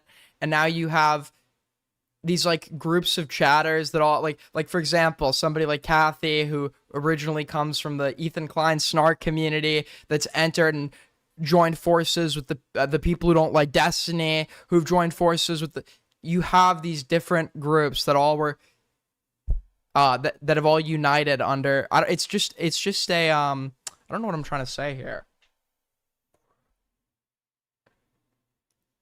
When AG4L was born, I knew it was worth dying for. Just give us the name, Aiden, and it's done. I wish I had that. Not yet. We gotta get there. And the leader can kick people out. This leads to a large amount of influence that the influencer has over these people, who will do what they ask, say the arguments that they make, and if they step out of line, they'll just get kicked out. This relationship is mostly one way.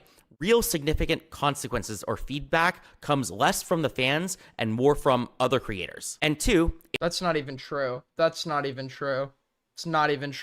You have these people, they're semi-fans. You have people that are just chat. You have viewers, you have chatters, and then you have the edge sitters, I guess you would call them, where they're chatters, but they all have prominent existences going back and forth between all these communities, that they don't just chat. Many times they're like breaking stories, DMing other people to cover stuff on their behalf.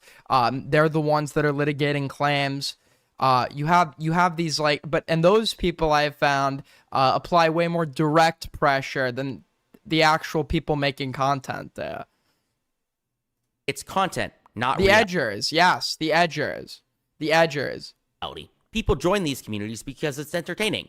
They saw a YouTube video, a clip, a tweet, a live stream, and they joined not for a common cause or goal, but just because it's fun. And although somebody may be a fan, like Ali Khan or Kosher Kathy, or I'm not saying you guys are I'm saying that like you guys are chatters, but you take it a bit further than maybe a chatter like, I don't know, Megtal Illness or some shit.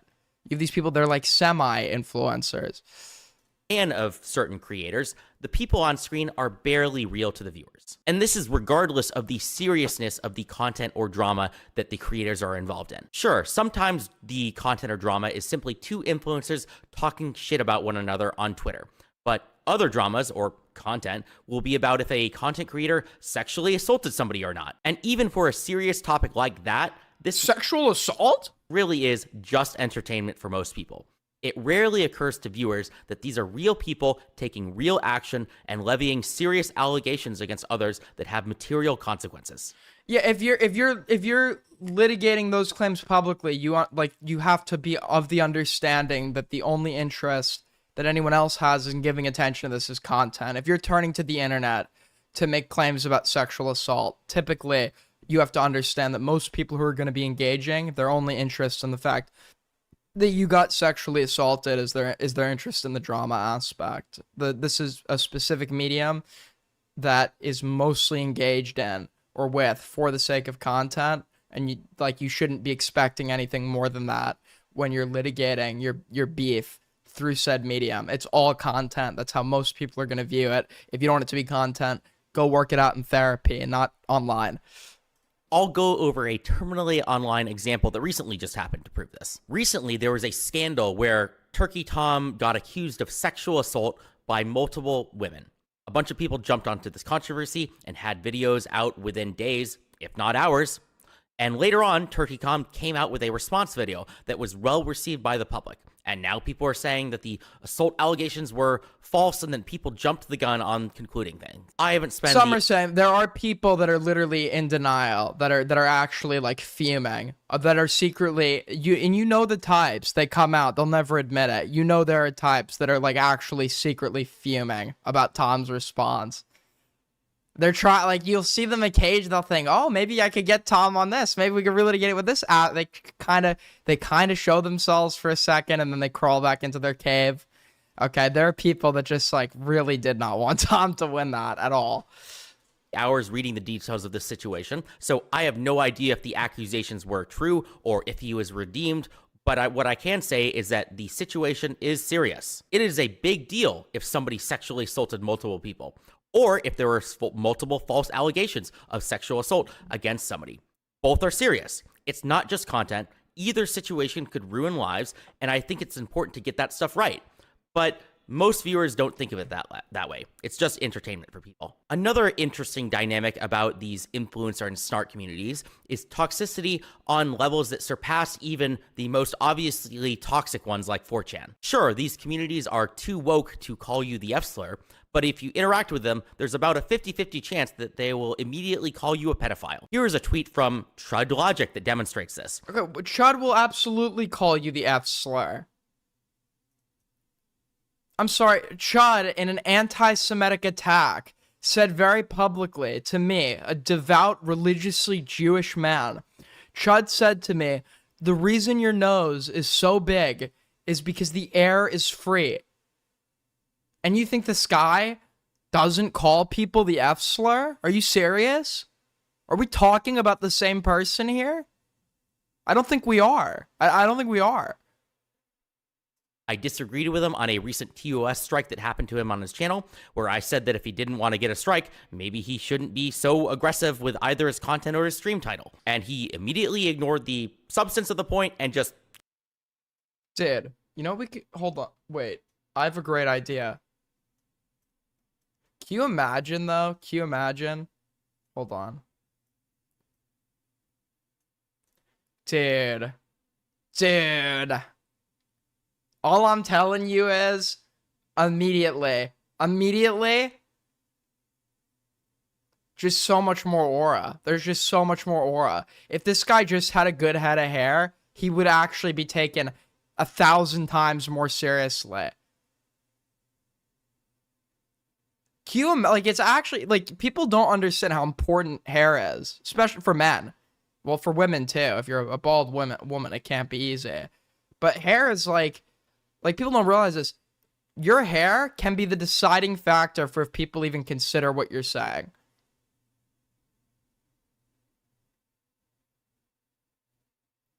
If it was between for losing my non-dominant hand or going bald, I would have them take my hand. I would have them take my hand. Honestly, hair is so important. I think it's like teeth. There's a line with teeth because some people like I actually have like I get like bad vibes from people who have like real estate agent like bleach white teeth.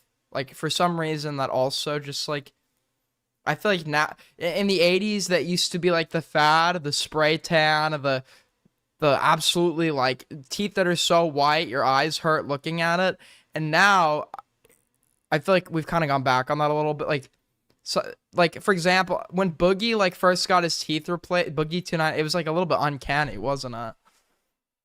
Called me a pedophile. The content creator also has an infamous Discord channel called Spicy Chat that throws around these insults like candy. And multiple other of these commentary community people like Queeman, Augie, and JSTLK have toxic communities that the creator is... What community? Augie's like... I love when people bring up Augie into a drama like he's a real player in this. I love Augie. I love Augie. He's not a player in this game anymore. He's not a player in this game anymore. There's people that come back because of the nostalgia, but he's not a player in this right now anymore, unless he decides to, like, actually commit to coming back. At the very minimum, okay with being associated with. These communities will do everything up to but right before direct doxing, which the creator will usually explicitly disavow as long as it's not happening directly in that community. But they basically endorse everything up to that point. As long as somebody doesn't cross that one line, everything else is completely fair game for infinite levels of toxicity. And I think this dynamic is bad, even if the creator themselves does not reach the same level of toxicity as their community. And these communities act this way because, one, they think it's all just fun and games and there are no consequences to their actions, and two, there isn't anyone bringing the find out part to them after they have effed around. That mostly applies to the random community members, though. For content creators, there can be a clear financial and clout. Yes. Yeah, no, I think this last part is correct on. I do think there is a, if you are just a shitter streamer, I think there is no fear of consequence when it comes to committing the heinous crime of lying publicly. Incentive to constantly making your content more and more edgy. You have crazier titles, more controversial takes. Oh, well, actually, he's not right, because me and him have two completely different grievances. Never mind. He like is just against the idea of like shitting on people in like a mean way. I don't care if you do that, so long as you're honest. Make bigger and worse insane attacks against other content creators. In the past, the feedback loop that would prevent people from being like this was that you'd get, doxxed and harassed in return. And the modern day equivalent consequence that I advocate for in response to this behavior is mass on-platform terms of service reports against the offending parties. Yes, mass reporting. Both because you're allowed to do reports, it's obviously not illegal to go through proper recommended TOS channels to report somebody, and also because somebody getting their account banned can be a serious consequence that causes a person real harm. And you are intentionally causing this real harm to your target for the same reason that people were getting doxxed back in. I mean, it depends on what they did. Honestly, it depends on what they did. Apparently, what were people's arguments against his video? I'm just listening to the guy right now. I'm just listening to him. I personally don't report people because I think it's gay. I think deplatforming is like pretty bad. And I'm not a fan of people losing their platform by virtue of like being mean, even if being mean was technically a violation of terms of service. At the same time, it is a consequence that does exist. And I think there comes a point where people engage in behaviors to a level that we can argue are worthy of a consequence. Would that be the appropriate one? I don't know. But like, for example, if I got on here and I started calling an innocent person a pedophile without evidence, and I don't rely on this for like a career or monetary income or anything, and I, for example, don't live somewhere where there's going to be any reasonable threat of like a fucking lawsuit or anything, what consequence do you think should be applied in that instance? Should there be a consequence for lying on your platform? But he's arguing for a consequence just by virtue of being mean. And it's like, sure, but I think you're like bitch made. It's like, sure, TOS does exist. Sure, you can report things that are technically a violation of TOS, but simultaneously, it's just like snitching to the teacher. It's like a lot of these fights can be worked out amongst ourselves. We don't need the big whatever overpaid wage slaves or AI is being utilized by Google to handle this for us. Now, there are times where you can't always work it out amongst yourselves. The question is, when does, what happens at that point? In the old school, internet hacking forums, it's to create a feedback loop a method of accountability, a consequence that stops the worst of the worst actors from destroying a community, except reports are legal and allowed, unlike the stuff that happened in hacking communities 15 years ago. Which gets to my next topic, which is a violent allergic reaction to accountability or real consequences among these communities. Outside of the obvious stuff like doxing, the worst sin that you can engage in against one of these content creators or their communities is a terms of service report on one of their internet platforms that they use. TOS reports are an irredeemable sin, regardless if the TOS report was. I didn't even say that I think Parry should be banned. I didn't even say that. Am I thinking it? Maybe. I'm not going to tell you that, but I'm not saying it. And in regards to Chud actually does hold, in regards to the things that I value, I don't care if you're mean to people online. What I care about is honesty in the course of your coverage. And I think that Chud logic does hold in terms of like journalistic standards, I even think Chud holds himself to a higher standard than most that I've seen. I don't just see Chud getting on here and running with shit and stating it as fact with zero evidence or basis. So under my standards, no, I don't think Chud logic should be banned. Chud's gone after Tommy's show. When did that ever happen?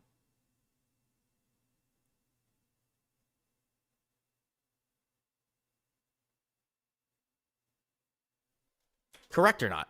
If you report somebody for breaking the rules and they are correctly punished for definitely breaking the rules, that's still a very bad thing to do to content creators. To Steelman, why a content creator would get so mad about a TOS report, I'd say it's because you're coming after their career.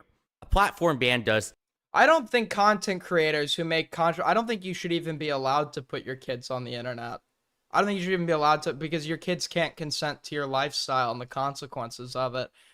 I generally, I'm sure I'd have to think this through more and revise it adequately. If you called me in and tried to debate bro me on this right now, I'd give you an immediate concession because I haven't thought this through.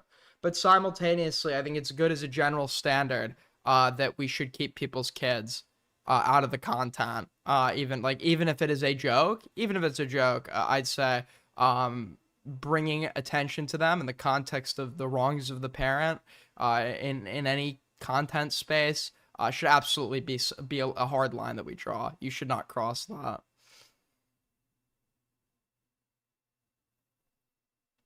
Brave take, I know.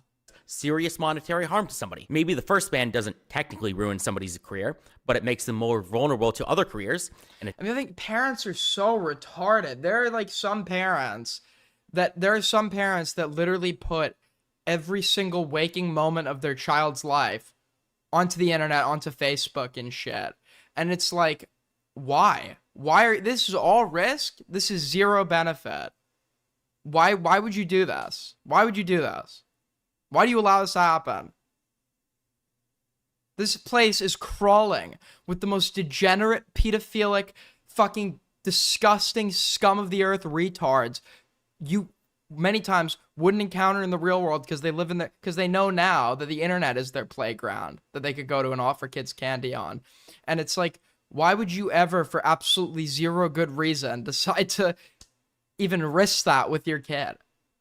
You wouldn't let little Timmy run around with a knife, even if you don't necessarily think that he'd accidentally stab himself and you know that he can hold it and has a good grip. You still wouldn't let him go do that, would you? Because there's a risk. So why are we okay taking every risk possible as a parent when it comes to the digital space? There should be no presence of your kids online until they're 18. Generally. I think if it's for educational purposes, that's a different story. Documentaries and shit. But if it's a documentary, there should be certain liberties taken to protect the privacy and anonymity of the child. If you get enough bans, you can. If it's for legitimate news reporting, educational purposes, etc., then I think we can make some exceptions, right? Says you. I'm pulling the ladder up. I don't think I should have been online as young as I was. Literally have your account permabanned. And if that happens, it's basically over for the content creator in a lot of situations. Deplatforming is a big deal. To give another example, a DMCA is also a mortal sin and taboo among content creators. And that's because These things are only taboo amongst retards. There are obviously situations where you could get someone in principle to agree that reporting is good. Okay, here's a good example. I have reported accounts before. There was this big drama back in the day in 2020. This girl was running this Instagram account where she was torturing animals to death. I reported that account. I'm a flagger, guys. I'm a flagger. I flagged that account. I reported it. I did everything in my conceivable to get it fucking taken down. So there are places that we could go where it's like, yeah, flagging is absolutely justified. The question is where? Where do we set that? Where are we setting that? Everybody is breaking copyright law all the time, and anyone could ruin anybody else's career instantaneously by simply sending 3 DMCAs, which would get them permabanned with almost zero. Like, for example, here's a case where I think DMCAs are completely justified. Completely. You're absolutely allowed to do this, okay? If my stream is up on my channel, it's publicly accessible, anyone can watch it and view it, and you go on you make a channel called, I don't know, Aiden Reuploaded, and put my public stream onto that channel, personally, would I do it? No. But if I did go and DMCA you for that, it would be absolutely fucking justified, because there's no archival reason for that, because it's public, and if you want to archive it, you could save it on your computer without publication and then publish it when it goes down, if you're doing this supposedly for archival reasons. There's no transformative basis because you're not adding commentary and you're not editing it. So yeah, like if you're going and putting content is already publicly available with absolutely zero transformative value, and you're not archiving, if someone DMCAs you for that, that's completely justified.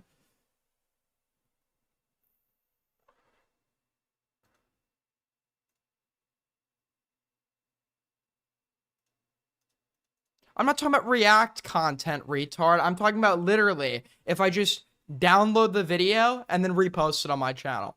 Like if I go tomorrow, I go to Dicker's most recent stream, I download it and I just upload it on my channel. Dickers, if he felt like he wanted to, he absolutely has every right to DMCA me.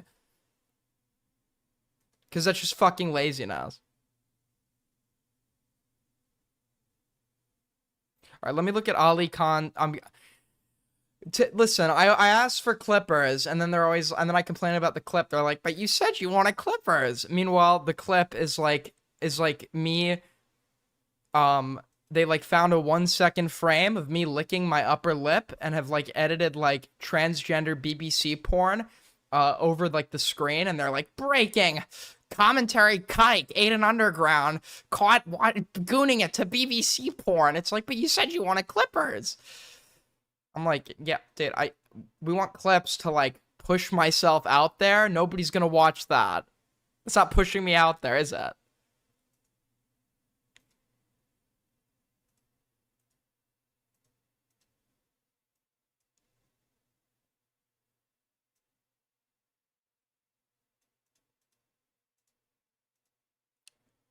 Okay, we like this. We like this one. This is a good one. No, this is a good one. This is a good clip.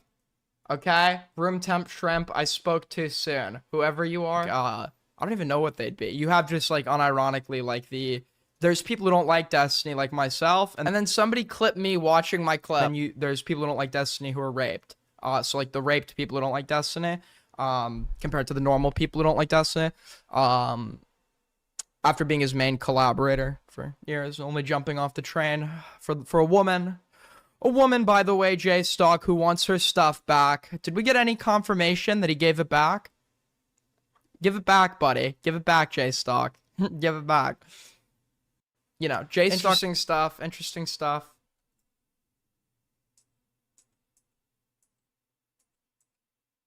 Very interesting.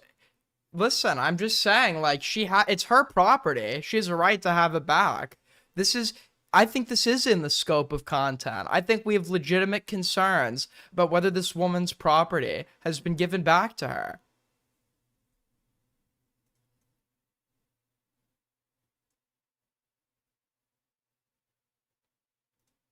Zero recourse on that platform. By the way, if you guys want to support the stream and help us make above Tennessee minimum wage, a great way to support us is by tipping. You could tip through Streamlabs, Super Chats. You could even tip Actually, we don't have another method. I'm sorry. You could tip me in spirit by liking the stream. Okay, we have 30 likes, over 100 people watching, but only 30 likes. Something's not adding up here. Something's not adding up. Because they are legitimately breaking copyright law. So I understand why people would dislike the very large negative consequences that comes from either TOS reports or DMCA strikes. But my response to that, and the thesis of this video, is that beyond creating some social stigma against reports, there's another way to make yourself completely immune to the consequences of being reported. And that is to simply stop breaking the platform rules all the time. Or stop getting so close to the line that you're in a gray area where a pseudo bad faith report might potentially get you banned anyway. Just stop living in this toxic, dangerous gray area where one wrong report might get you banned. Be smart. Move it back 10, 20%. Hesitate. You need to stop doing one of the two following things. Would STALE2000 be against people smoking marijuana in a state that it's not legal in?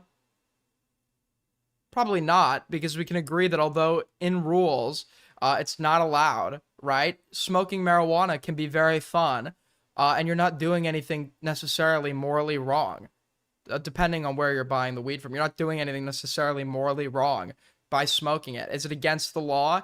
Yes, of course it's against the law, but sometimes the rules are not always reflective of like the actual decent moral standards. And if that's happening and nobody's being harmed, we're absolutely fine with a bit of rule bending, right? So if somebody's making content that isn't exactly in line with TOS, but they're not per se breaking standards in regards to honesty, they're not putting people at risk, etc., and all the breaking a TOS would do in this scenario is just make things more entertaining for the viewer, etc., then to actually bitch and moan about that, you'd be a snitch. You would be the guy calling the police on the guy smoking pot in Alabama. Who cares? Could you do it? Yeah. Is it technically against the law? Yeah. But are you a total bitch for caring? Yeah.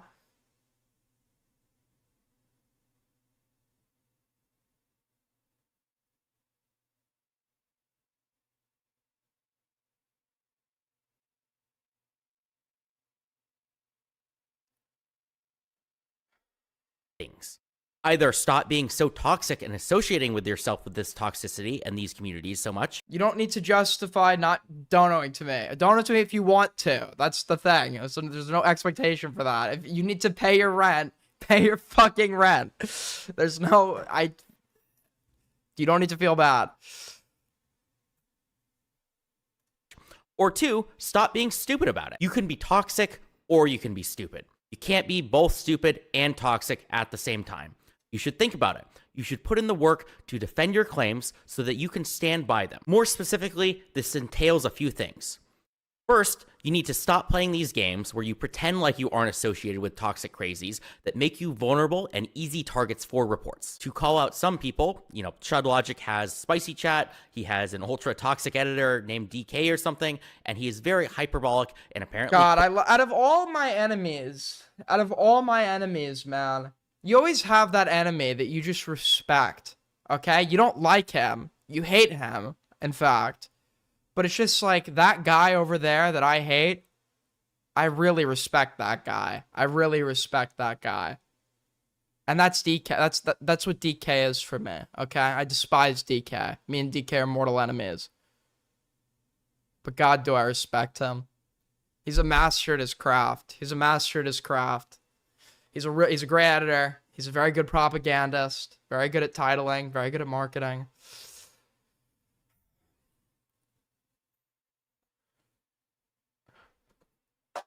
Whoa.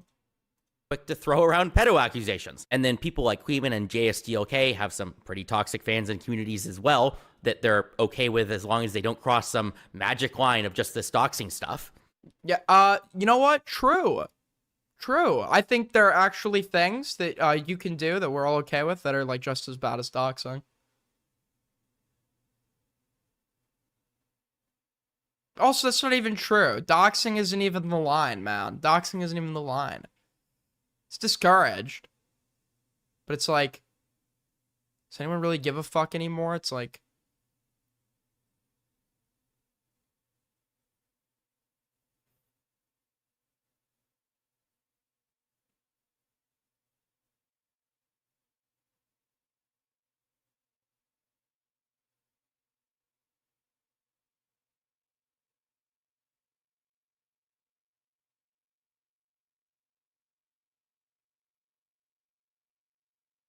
What is they? Huh?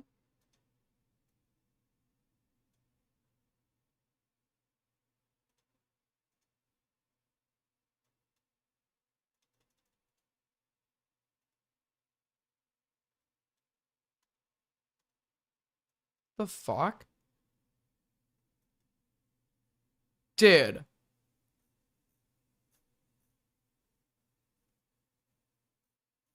Guys, I got really bad news.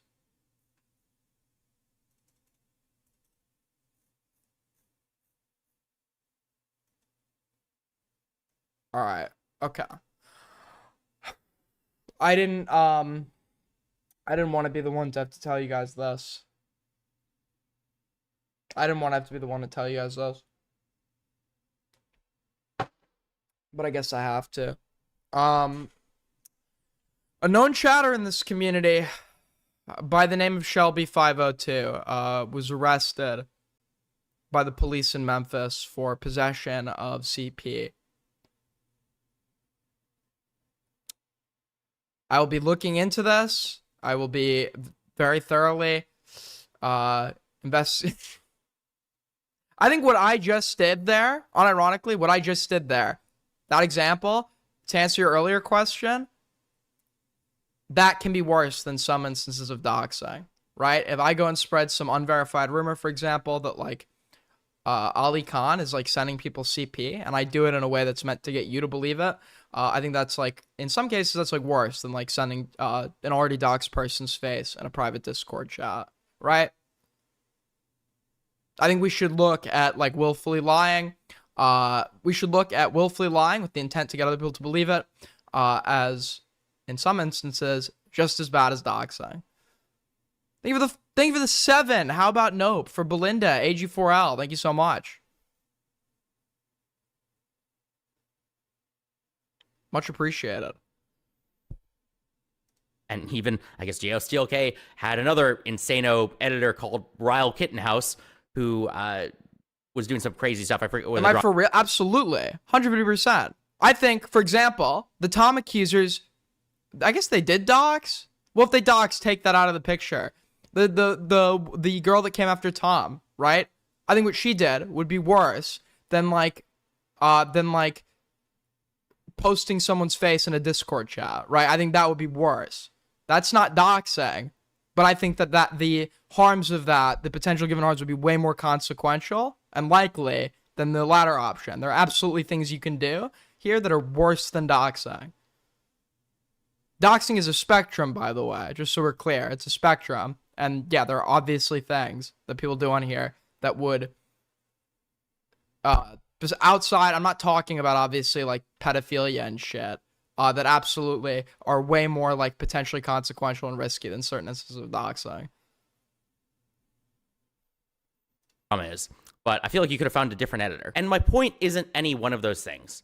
I'm not demanding that you fire one of your editors, but it more demonstrates a pattern of behavior of how you got into this mess. These content creators are always pushing the line. They are not trying to be safe. They are engaging in actions that they know are both toxic and risky. They are effing around. But to give a smart... Should pedos be doxed? Hot take? Hot take? Generally? No. And do you want to know why? Do you want to know why? Because I don't trust the ability of the public to accurately assert guilt. When they dox somebody in that context, with the assumption this person is a pedophile, when they publicly disseminate their info under the guise of John Smith is a pedophile, they could ruin John Smith's life, and if they don't get it right, which I don't trust the public's ability to completely get it right, they would ruin an innocent man's life. I don't believe it in vigilante justice, typically. Okay.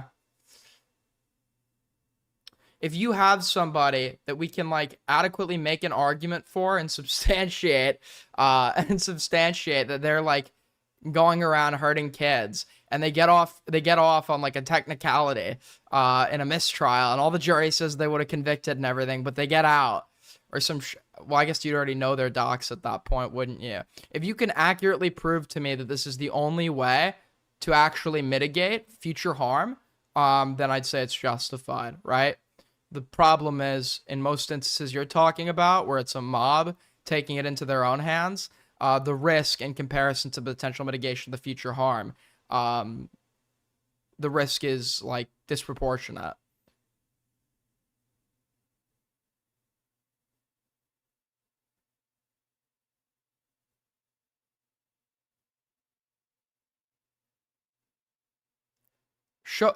Okay, I just said I was joking. Shelby's not a pedophile. Example where I think somebody was doing the right thing was when I saw a clip of also JSTLK related to me. He was debating about whether he should react to some crash out live stream that I did because he was worried that I might DMCA it or something. I would not have, by the way. A bunch of people reacted to that already. So, I can't, DMCA. Didn't you justify doxing ETTP chatters? Did I? I don't think I did. Did I? I think a case where this wouldn't even be doxing by definition. If somebody is doxing you and everyone around you, and let's say you actually digging up, by the way, it's creepy as fuck. That's a criticism in its own right. But if we were to, like, for example, go and dig up somebody's address, the doxing would be posting that, right? But if somebody's like doxing you and everyone around you, and you for some crazy reason figured out their address and sent them their own address, and that got them to stop, I'd say it was fine, right? Because the risks involved with it publicly being posted and then misidentifying the wrong person wouldn't be present. And if from a standpoint of harm reduction, that would probably reduce the harm, right? I wouldn't advise you do that because in some cases that will make people go schizo and potentially go harder on you. But if you could prove that there was a case where you did that and had reasonable suspicion that doing so would cause them to stop, if they were like doxing you and your entire family, I probably wouldn't like really make some seriously like huge moral argument against you, would I?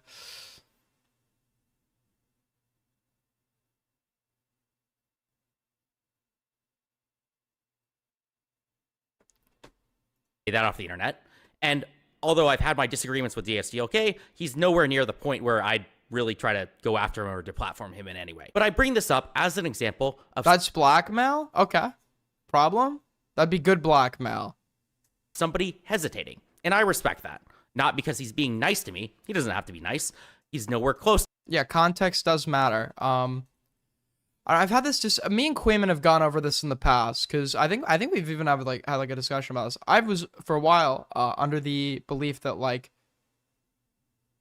certain I think that like I don't know necessarily which camp I subscribe to, but there's a camp of like no bad tactics, only bad targets. And then there's a camp of like these tactics unilaterally should never use them, like blackmail, right?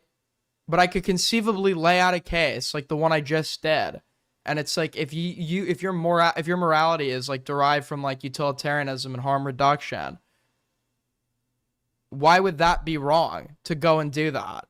If somebody's like actively going and harming people, and you said, hey, if you go and you keep harming people, I'm going to do this thing, right? That is blackmail. But if they stop harming people as a result, have you just done something wrong? It's a good question. To being somebody that I'd ever come after.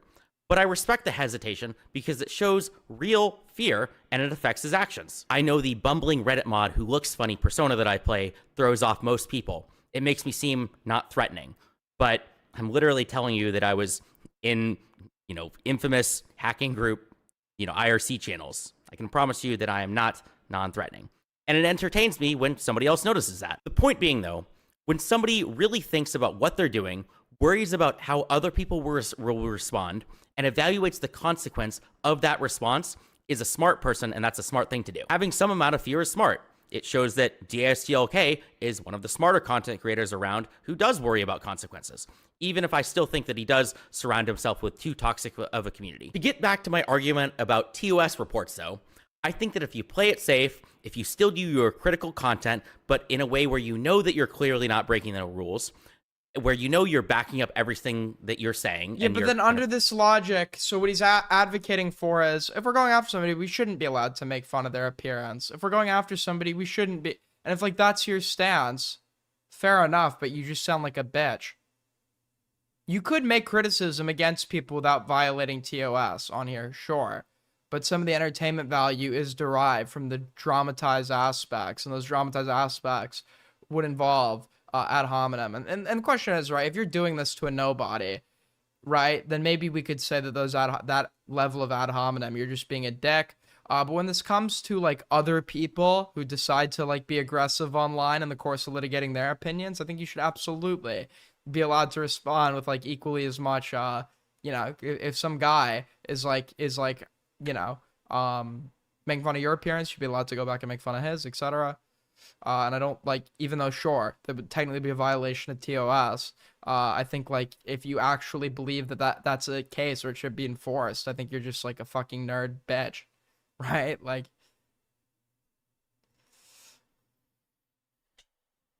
doing it in the right way, well, then you don't have to worry about reports or bans. It won't matter if somebody reported you in bad faith if you aren't being completely stupid with your content and who you associate with, and you genuinely try to follow the rules in good faith and don't play in the gray area all the time. And even better, if everybody is actually trying to follow the rules of a platform in good faith, I think that has an overarchingly good, systemically positive effect on those platforms. Which transitions into my next point, which is about inexcusable ways of using this strategy in a way that has negative systemic effect. I think that DMCA is one of those systemically negative tools.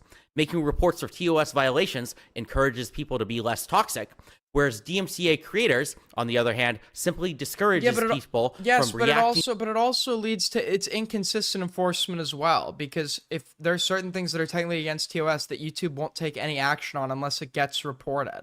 So it's just going to be motivated by, like, personal grievance, and yes, ultimately be arbitrarily enforced. So the question, like, there would be unfair usage of it, for example. Like, let's say, so once again, some guy is on his streams making fun of my appearance, and I go make fun of his, and then he goes and reports me. A TOS in that case, depending on how extreme you went, TOS would not normally be enforced unless, in that instance, I feel like, unless, like, someone's actually making a direct report, and in that case, it would be like, okay, the guy gets to do that, but then I'm getting shit for, like, responding, and then it's like, oh, okay, well, the solution to that is to figure out a way where content is automatically scanned for TOS violations. But if that's the case, there's gonna be tons of well-meaning people who did shit that, like, nobody would consider to actually be harmful in any regard, that is technically some sort of TOS violation, that they get banned and caught in the crossfire. Into other people's content, because basically nobody in the entire creator space follows copyright law by making transformative content. So this taboo against DMCAing produces a virtuous system that allows everybody to win by reacting to other people's content safely. But more than just talking about these systemic effects and whether it's right or wrong for certain actions, I find that people in these communities often have a disgusting sense of entitlement that makes their actions even worse. A funny example of entitlement that wasn't directly related to TOS was when a streamer named Queeman got into a fight with another YouTuber named Dick Nicholas Diorio. These Dick Nicholas Diorio content creators apparently used to be friends-ish until Queeman did some sort of toxic attacks against Diorio. Begging people to figure out what a friend is. I'm just begging people to figure it out. It feels like now, like, if you talk to somebody, the two of you are like besties, essentially. Yeah, they were besties. So Diorio decided that he had had enough with this Queeman guy and decided to stop talking with him or interacting with him at all. And so him walking away was apparently some huge drama. It was a major fox po for Diorio to simply not... a fox po, dude. A fox po. Maybe he was thinking, maybe he's onto something, because can you imagine Po from Kung Fu Panda? Can you imagine if he was actually, like, a fox? Like, change things up. You know what I mean? Dude, Fox Allen, that's actually on my bookshelf. I have Edgar Allan Poe. I'm actually going to scratch his name out. I'm going to put Fox on it. I'm gonna actually print out a photo of Wendy and put him on the cover of my Edgar Allan Poe collected works.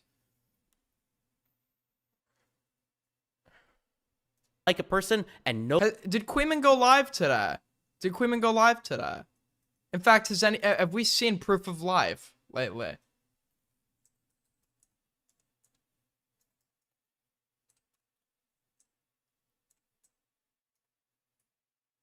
What?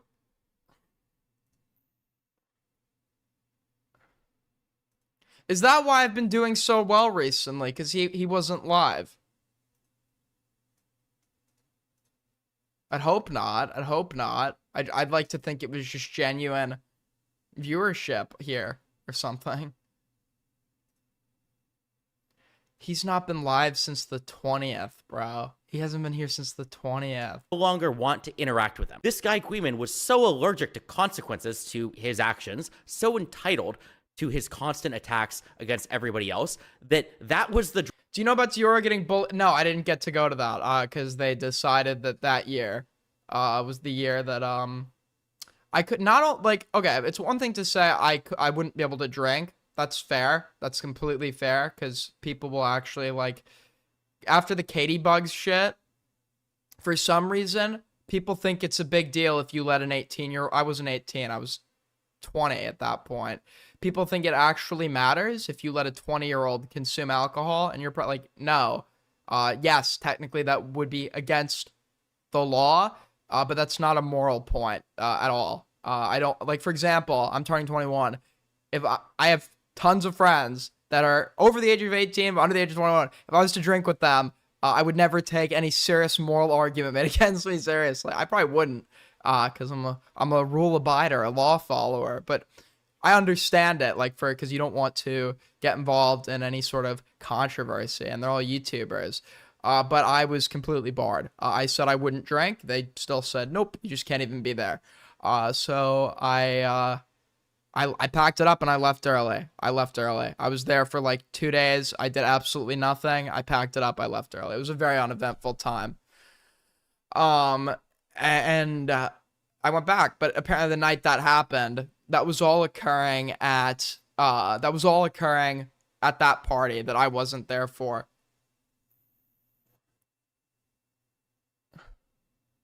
That was a separate thing, Kathy. It wasn't that. I don't even remember. It's something like they were all waiting in line to get into this bar, but the line was so big or something that people weren't getting let in. I don't fucking remember.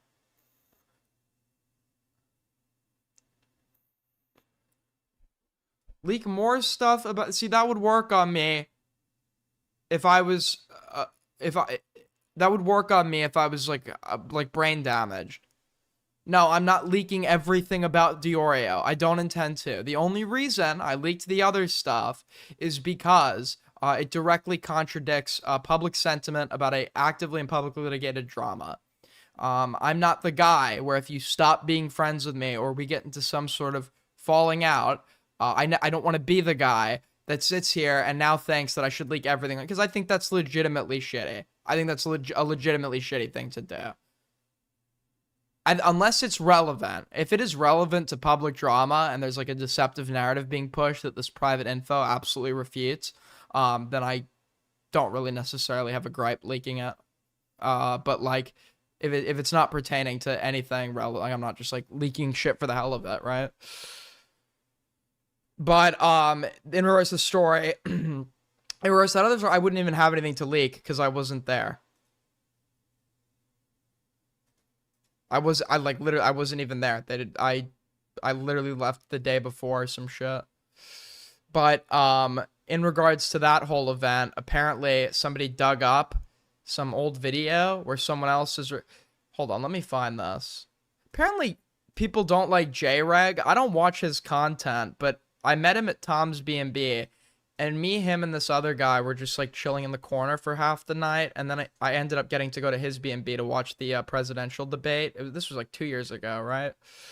Or it was the VidCon before the last one. And we all clicked very well.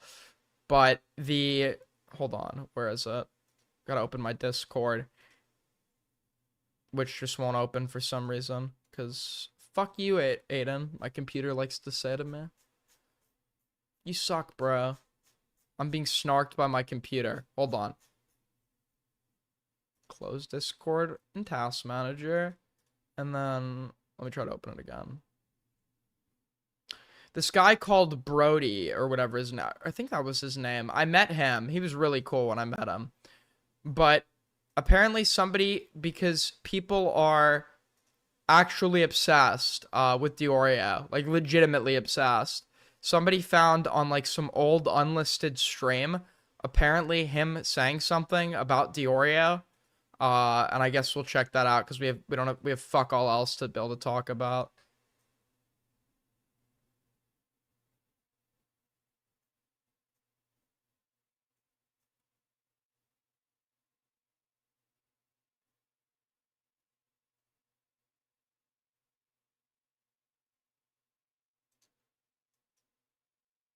Am I allowed to leak spicy chat? Dude, they'll kick me out. Dude, look, if you're in spicy chat, go look at it. Go look at it. Chud said something very true.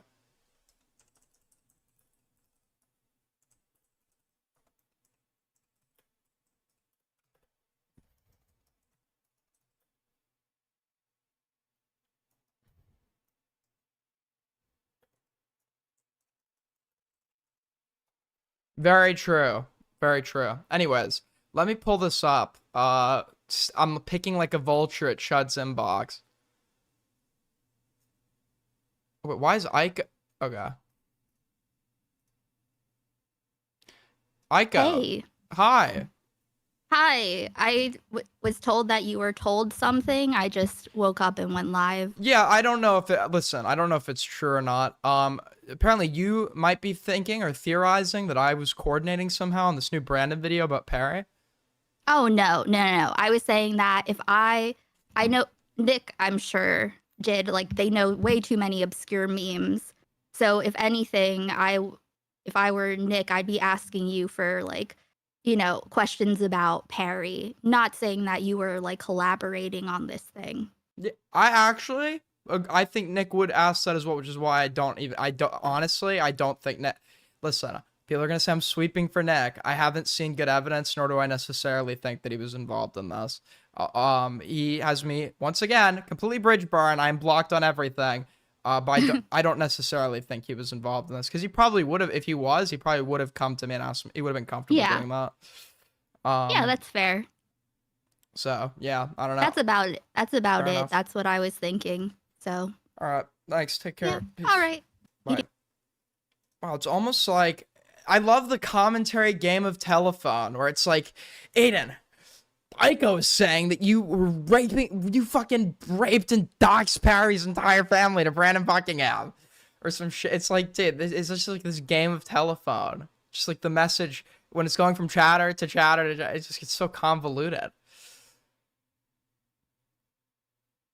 I do think he and Tom and Willie were involved. I don't. I actually, maybe Tom, you'd have a better argument for Tom, I think. I don't think Nick was involved.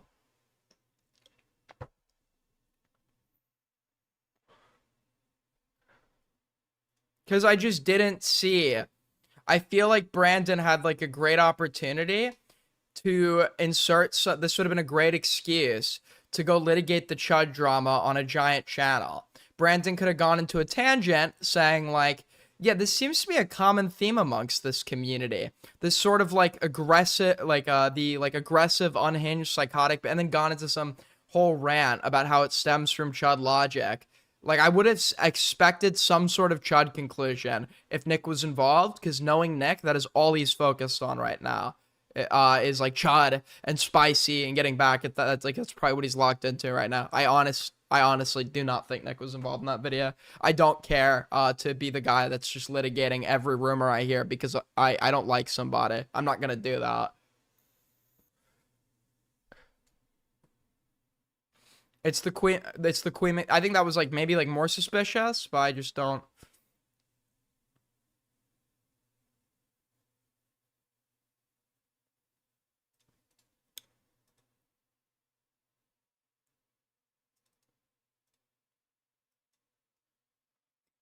Okay, just like I was telling you about the game of telephone, just like I was telling you about the game of telephone, Aiden was defending doxing again, listing off things that are worse and saying no one cares anymore. Okay, the no one cares anymore comment was obviously me being like, I don't know if facetious is the right word. In other words, that wasn't a defense of doxing. That's pointing out that we are perfectly willing to draw strong moral lines. When if anything, I think that there are things that people can absolutely do that we let them get away with that would be worse than doxing in certain contexts, right? Like in the grand scheme of that, like unironically, I think what Parry has done in totality is way worse than anything I've ever done.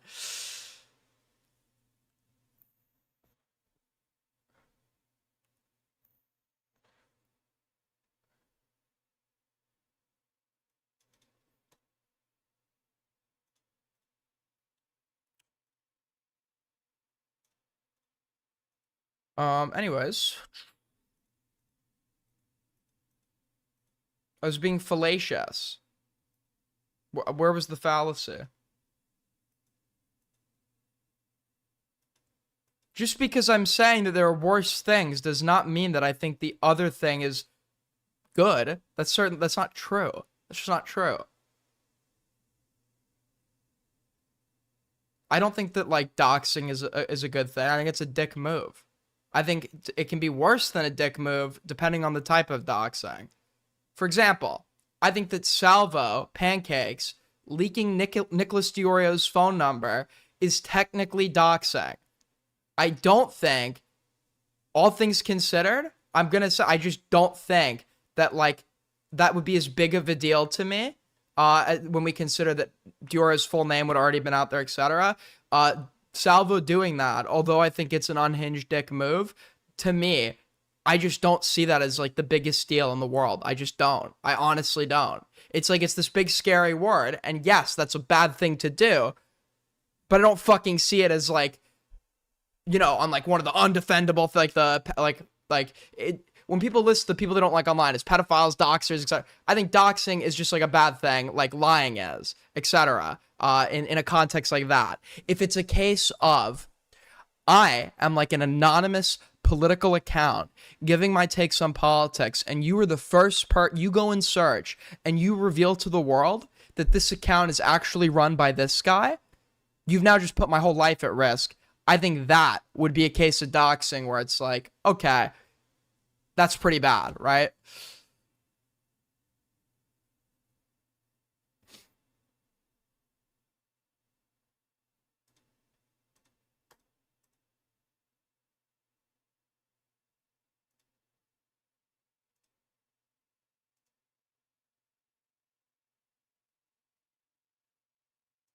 Salvo did not leak Diorio's number by accident.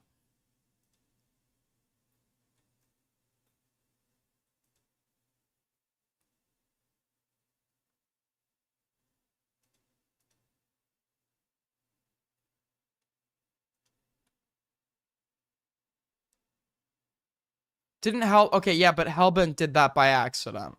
Okay, to be fair to Hellbent did that twice by accident, but I was poking a lot of fun out. I was I was being a fucking shitlord, being like, sure, one time I'd believe you, two times it's no mistake. Okay, because I was like trying to fuck with people because I was really salty, but no, I that was obviously an accident. That's not a fucking big deal. Hell, I've had my number leaked. And I was friends again with the guy who did it in 1 week. Literally 1 week, I'm friends again with the guy who did it. Because it's like, yeah, that's technically doxing. But it's like, to me, the term doesn't matter so much as like the specifics. I care way more about the details than I do about like the, because that could literally mean fucking like.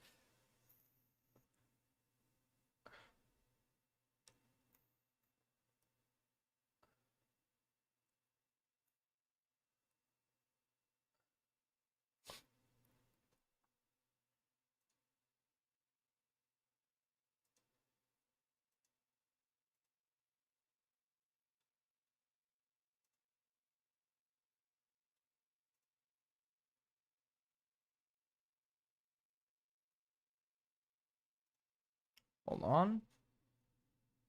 Um.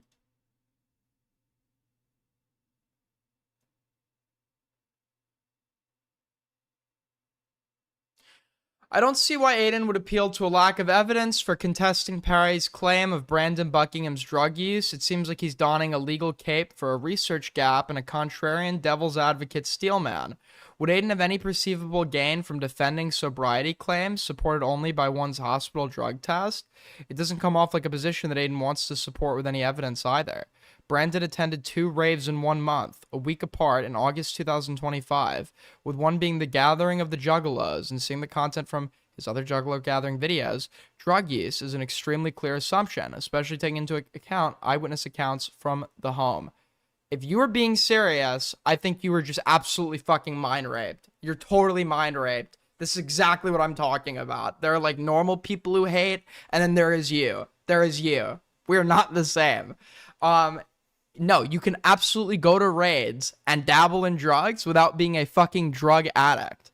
I was at like a nightclub 2 months ago. I was getting offered cocaine. I smoked weed. I like that. All these things can be true. I could be at places where drug activity is common, and then, you know, go back and not touch a single substance for 3 months. There's a difference between recreationally going out, getting shit-faced, partying, and dabbling in drugs, and somebody that is actually addicted to drugs. If you think those things are the same thing, you're just self-reporting as a fucking loser that has like never been like as just like never had like an experience around a legal substance.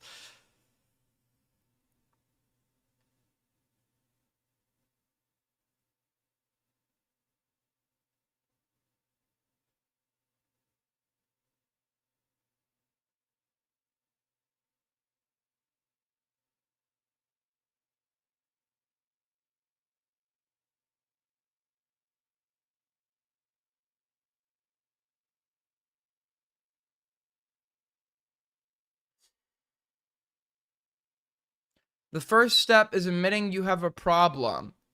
Are we actually like in this like it is mind rape. It is mind rape. It's all mind rape. It is all mind rape. I'm actually so sick of it. I'm actually so fucking sick of it. Maybe it's like my autism, because when I'm like thinking of arguments, it's like, does each premise follow from the other? Is it leading to the conclusion? And it's like, it's just like actually starting to piss me off. It's like, no, that doesn't fucking work. That's a non sequitur. You can't argue he's a drug addict because he's gone to places where recreational drugs are being used. Tons of non-drug addicts do that shit. People go to fucking ASU frat parties all the time where people are fucking doing coke, and people are doing ecstasy, and they're not fucking drug addicts. Where people are hitting whippets and they're not drug addicts. I'd even go as far to say as most people who are around illegal drugs are probably not drug addicts. Now, there are some drugs where the knowledge that you merely use them would be enough for me to determine that you're an addict. Those drugs would be the physically addictive ones, like Oxycontin, heroin, fentanyl, mostly like your opiates, right? Or some stimulants like crack. If you smoke crack, it would be hard for me to believe you were smoking crack and you were not addicted, right? But that's very different than like some of the other drugs I've spoken about, right?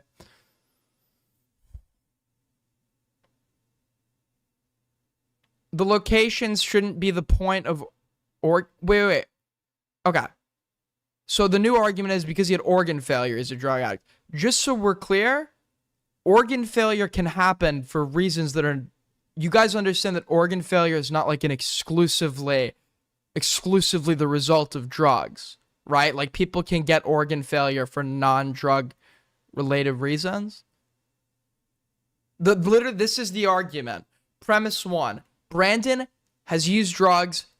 We know that Brandon has used drugs. Premise 2, we know that Brandon has been at places where drugs are used. Premise 3, Brandon had organ failure, which leads us to the conclusion Brandon Buckingham's organ failure was the result of drug addiction, and he lied to his audience about the real reason he was in the hospital. What you've just done is a non sequitur. What you've just done is a non. You can't do that. You shouldn't be allowed to do that because that doesn't follow. It just doesn't follow. Because no, we know that logically, somebody, as I've explained before, somebody being in places where drugs are used does not mean they're using drugs in a manner that puts them at significant risk of organ failure. We know or makes them a drug addict. We know that somebody using drugs occasionally, depending on the type of drug, and the only drugs I've heard about Brandon is like weed and like whippets, right? We know that using drugs occasionally in a young man are not likely, we know that using drugs like that occasionally for recreational purposes, although bad for you, is not going to necessarily follow into you being a drug addict, and we know that it's not necessarily going to follow into a situation that leads to organ failure. Therefore, if you were just using those two premises, and the mere knowledge that he has organ failure, that's not going to bring you to the conclusion that Brandon Buckingham's hospitalization was a result of the drug use.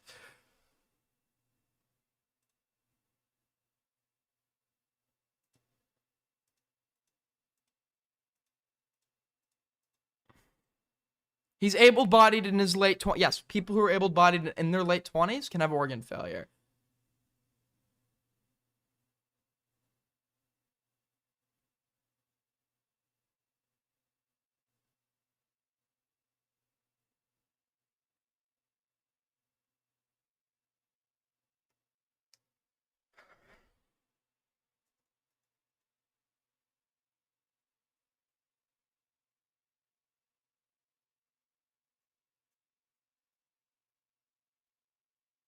Also, when you say that I would appeal to the lack of evidence for contesting Perry's claim of Brandon Buckingham's drug use,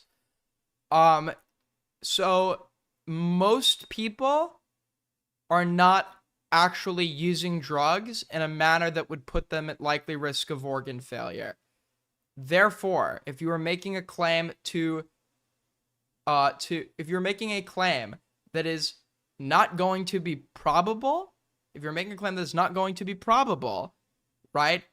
Then, or the general assumption based on the mere fact that someone is human, his age range, etc., you would actually need to provide something to get you there, right? You need to provide some evidence to get you to that conclusion. It's like, I don't know, the argument, Joel is a man. There are men that are born in Botswana. Therefore, Joel is born in Botswana. Like, that doesn't follow, because most people are not born in most men are not born in Botswana. You would need to actually give us something that would justify you asserting that conclusion, or even being suspicious, or not even being suspicious, thinking that it is likely.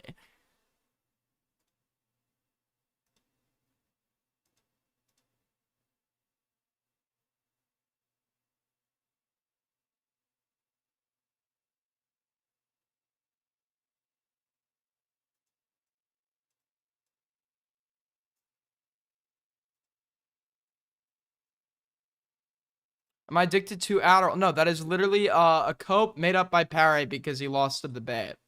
If I debate better than you because you're really stupid, it's a way to make yourself feel better to think I'm using some performance enhancing drug to absolutely fucking destroy you. I would probably, if I lost as bad as Parry has lost, I would probably make up some cope like that about my opponent as well. So, I can understand.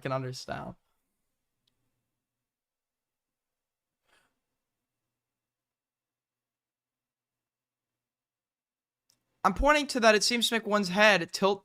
It makes one tilt one's head a bit to the side. AKA, it's on the... Is this really what we're going to do in commentary now? We're just going to justify how things are potentially possible, even though it's actually statistically unlikely, and there's no evidence that would make this probability even, like, worth including in the conversation. And we're just going to, like, keep asserting it, and then we're going to justify it by saying it's possible? Is this literally what commentary is going to become? Because I legitimately want no part in this anymore. I just don't want any part in this. This is, like, actually fucking annoying.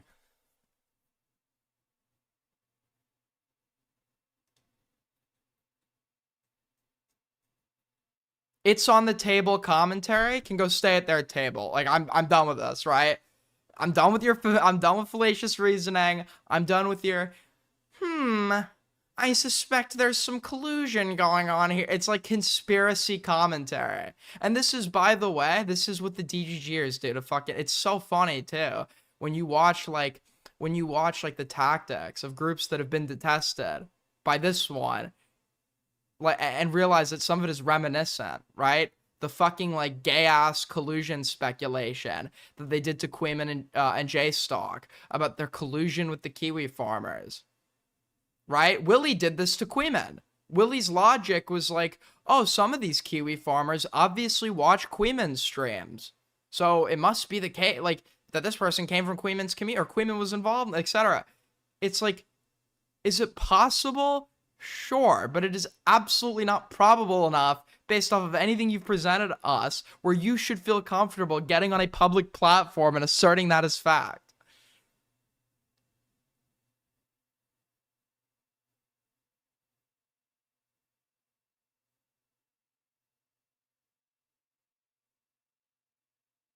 It is serious because this has been happening now for 2 weeks. It is serious.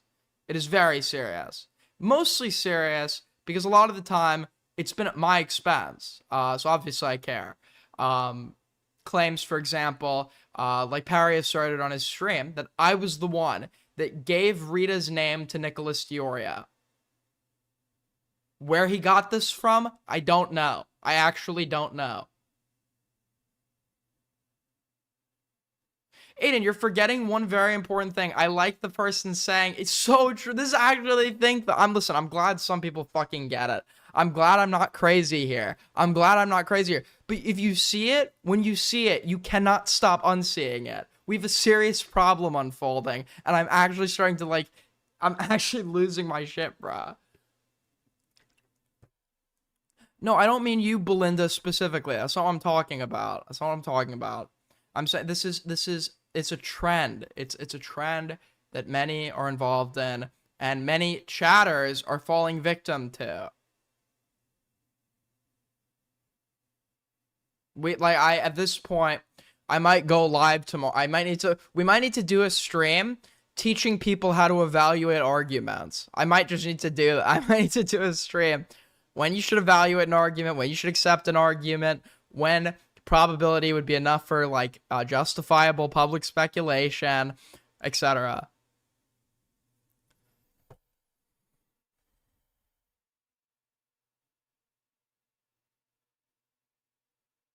I agree.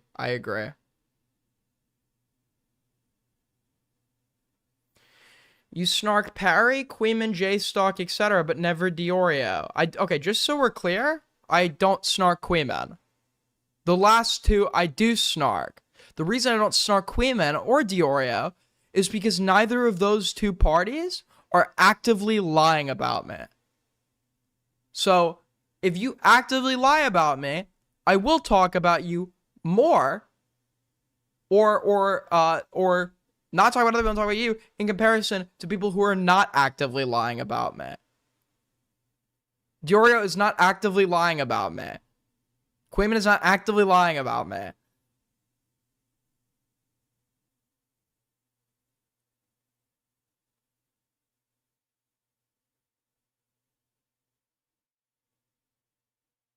Last time you snarked him was the Jomha snark, and that was 3 months ago. I'm sorry, I literally just contested the public narrative about the Diorio Chud Logic beef in a manner that, by the way, the entire reason Parry can even sit here and twist a story to make up a lie that I gave Rita's name to Diorio is because I publicly volunteered info about a private conversation with Diorio, which I didn't have to do.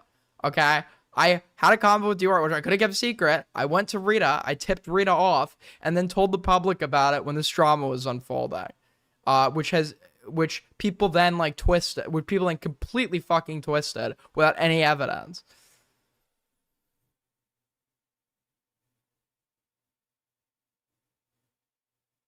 Thank you, GG's, for the 2. Good morning.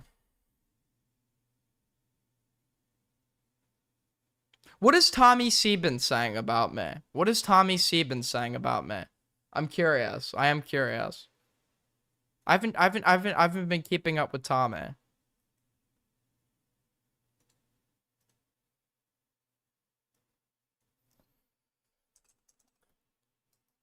Hold on. By the way, if you guys want to be like G's, Patrick, the other guy whose name I'm forgetting, this is insanely embarrassing. How about Nope? And Cats of Flockin. Great way to support us is by tipping, through Super Chat, Streamlabs, all that good shit. Another great way to support us is by liking the stream.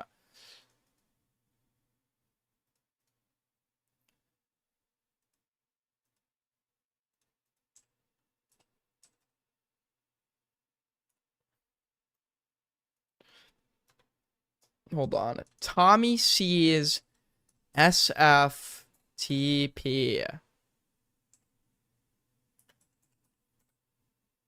Wait, what is the channel? What is his at? Tommy C SFTP.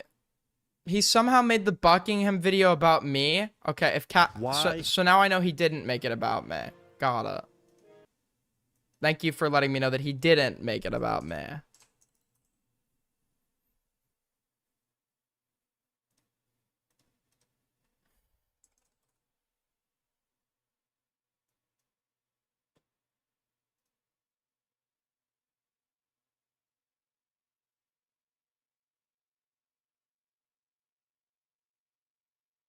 Click on everything you see in the sample image shown.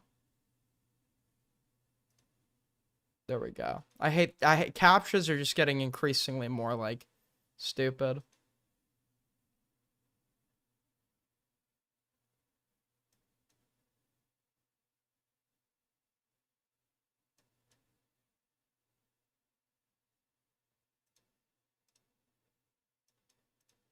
Here it is, and then you filter it to, hold on, one sec.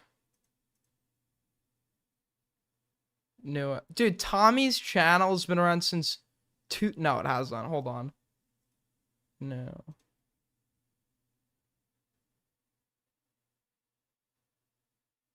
Aiden did. Here we go. Aiden did. Timestamp 1809. I'm sure. And that was annoying. I knew not to do that. I only. Anyway, I don't think I gotta leaned. Watch what I say here. I didn't lean on him like. Thank you, Tommy's show. Mississippi. I didn't lean on him like Aiden did. I'm sure. And that was annoying. I knew not to do that. I only leaned on him in the final days. Leaned on who? Who is he talking about? Who am I leaning on? No, he's definitely working class. Okay, he's. Okay, so Tommy is like Kathy, but from the other side, because Tommy also has this conspiracy. Okay, he's working class, but he's trying to project he isn't. I think that's why Aiden got in trouble. Aiden was the only one with money, and they all dressed up.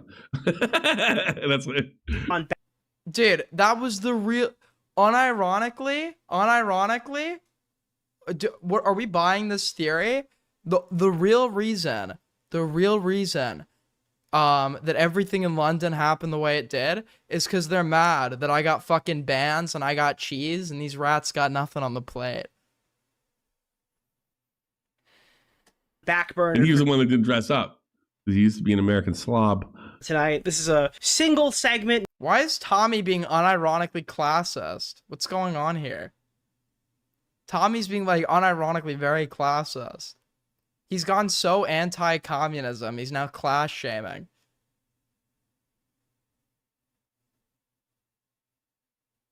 He's like Aiden. Dude, how am I I'm not even doing anything, bro. I live in everyone's head. You have to understand, out of all the battles and dramas you're seeing, I got nobody on my team right now. Fucking nobody, bro. Every side hates me. Every single side. I'm truly alone on this one, man. I'm the only person where the new cabal and the old cabal can all come together and unilaterally hate. Hold on, check what I put in inbox, by the way. Because I refuse to be some fucking mindless Zogbot for the same tactics that I didn't like the old Cabal using when it's being utilized by this side. Oh my god.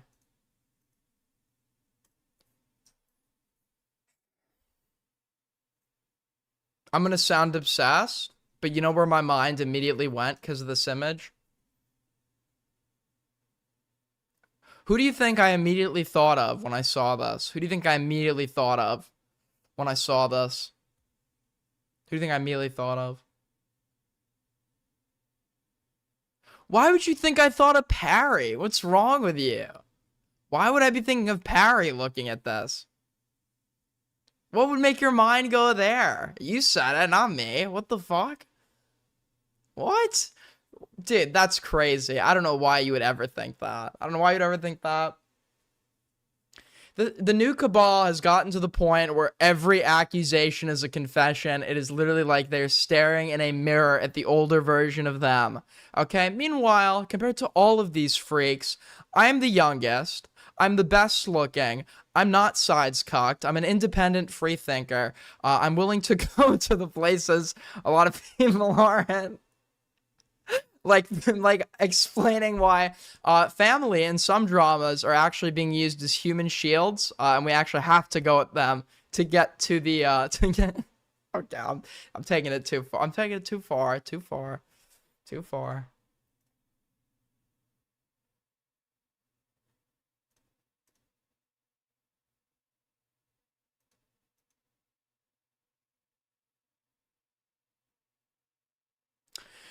Brandon Buckingham fan here. Parry just lost his right to breathe. True. Unironically true. Unironically, legitimately true. Legitimately true. I was actually thinking of when I saw that at Team YouTube, my channel is getting unjustifiably. I was like, unironically. I was gonna pay Ferran. Ferran, can you like write up an AI article detailing every individual TOS violation and create a coherent argument that is 500 pages long, advocating for not only this guy's termination from YouTube but his arrest at the international and trial at the International Court of Justice.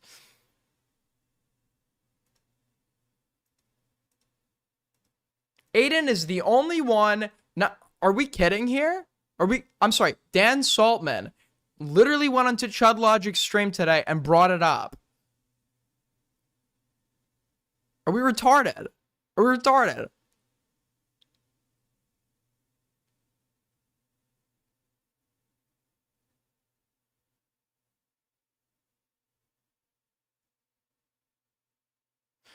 Aiden, the problem is you thinking there's a commentary group against you. So true. So true.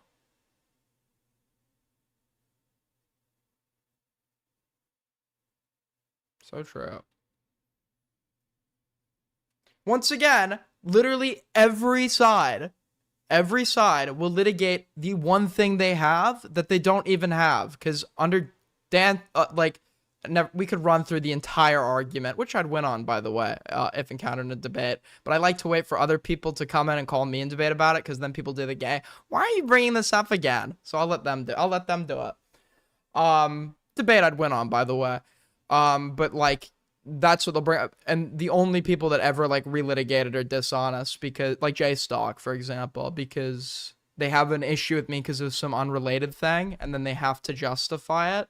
So that's gonna be like their go-to. I could, talk about the fact like it would be as gay as like me talking about the fact that like, J-Stock was collaborating with the community involved in like doxing, the psychological abuse of women, etc. For years.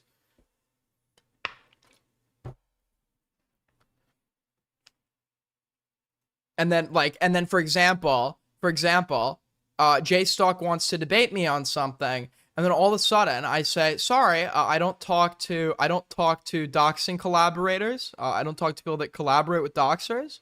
I'm sorry, I don't talk to people I don't talk to abuse enablers.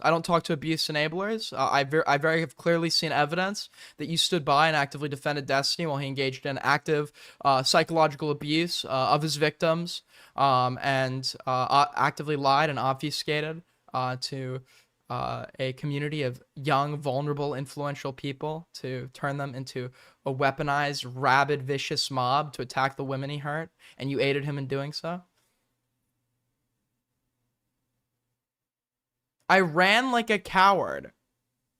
What did I run from?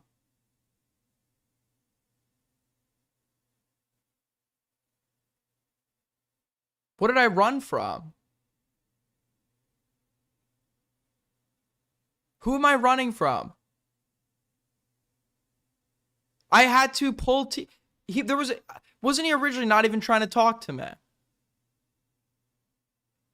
The talking points. Which talking point? If there's something you disagree on, you can call in and litigate it with me. Once again, the lines are open.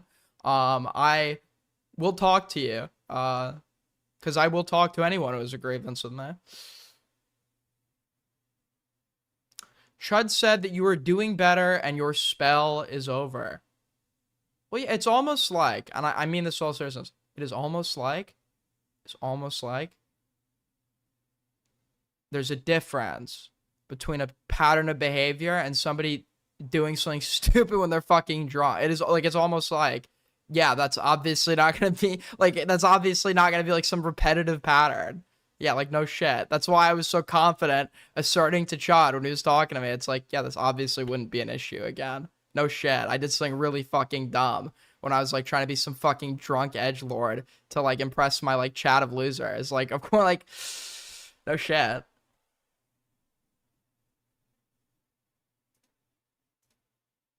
It wasn't just like that though. It was the whole week following. Oh, that part? Yeah, okay. That part. No, I can't agree. No, because, dude, you know what is the worst part? You know what is the worst part? Hellben is saying I fucking am like scared to criticize you. So I actually can't agree with you. I can't agree with you. If that's your, I'm specifically referring to me reposting the photo of Live's wife and saying her name and shit in the chat. I'm specifically saying that was the thing. That was like obviously not the pattern.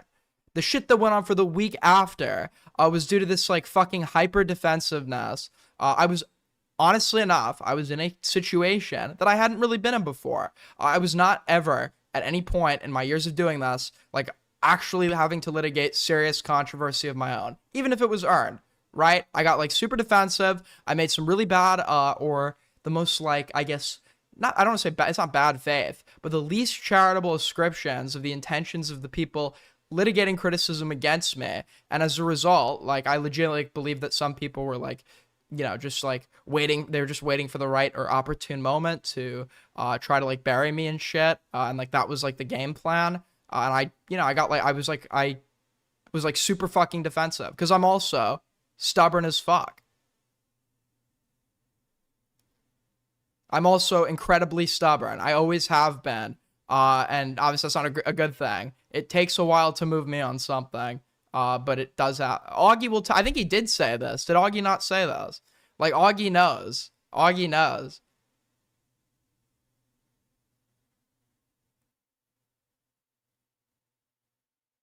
There was a time, I forget what it was. I think I was like 16 or 17 or something. And I was in a call with Augie and Connor. And there was something that was going to drop that nobody was supposed to know about. And I had apparently like said too much or something. And they're like, you said too much. But I didn't think I said too much. They're like, people are going to figure it out. And it's like, that's not what happened. I didn't say too much. I didn't say too. We literally sat there arguing for, I shit you not, like 4 hours. I was like I was not moving an inch. And then an hour later, I called him back, like, you know what? I just ran the argument through my head. I think you might have been right.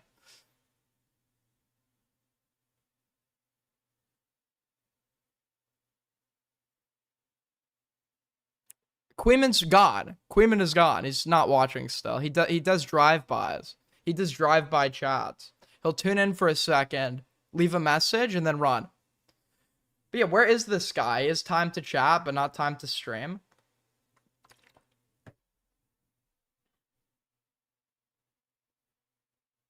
So maybe as you get older, you should work on your stubbornness, because it will only make people, especially women, dislike you.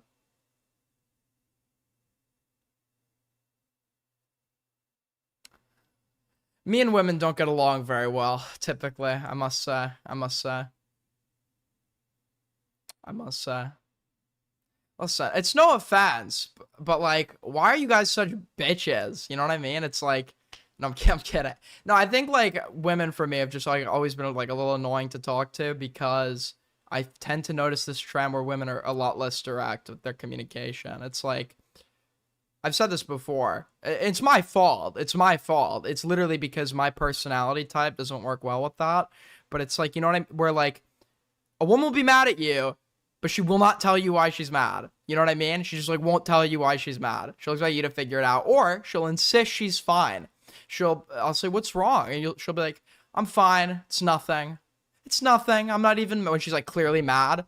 And it's like, just fucking, how am I supposed to resolve this if you're not telling me what's wrong? It's like, I don't know. I just like, that's super annoying to me. It wastes so much time. If I was from G's, Aiden, can you stop? I don't hate women. I don't hate women.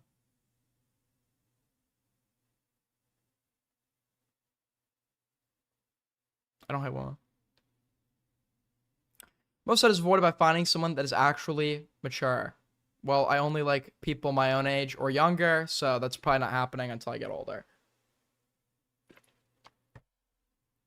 Sorry. I just sounded like a pedophile, didn't I? That's a very pedophile thing to say.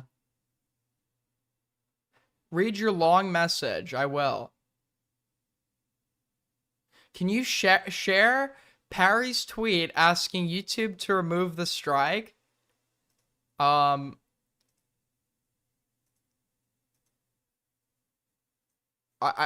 honestly probably not.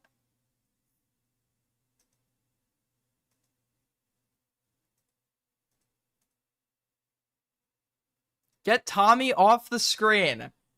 Good one, buddy. Hard pass from you. I'm sorry, I'll say it. If I'm at that age where I can go for 18 to 20, if I can go for 18 to 20 without it being weird, that's what I'm doing. I'm sorry. I'm going to enjoy it while it lasts. You can't go for 18 to 20-year-olds because you're old. I can. So, sorry, man. Tough luck. Tough luck.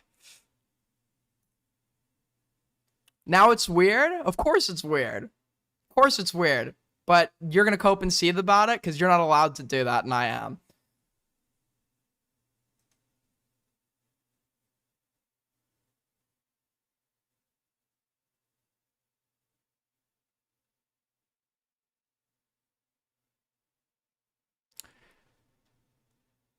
You'll be saying this when you're 30? Probably. Yeah, I think 20-year-olds are like hot as shit. Like, yeah, when I'm 30, I'm probably still gonna be into 20-year-olds, sure. But I said the same. Listen, I said the same thing when I was 17. I said when I'm 20, I'm still gonna be when I'm 20, I'm still gonna be into people my own age. What the fuck? But then I wasn't. I've always found my own age group. I think that's everyone, isn't it?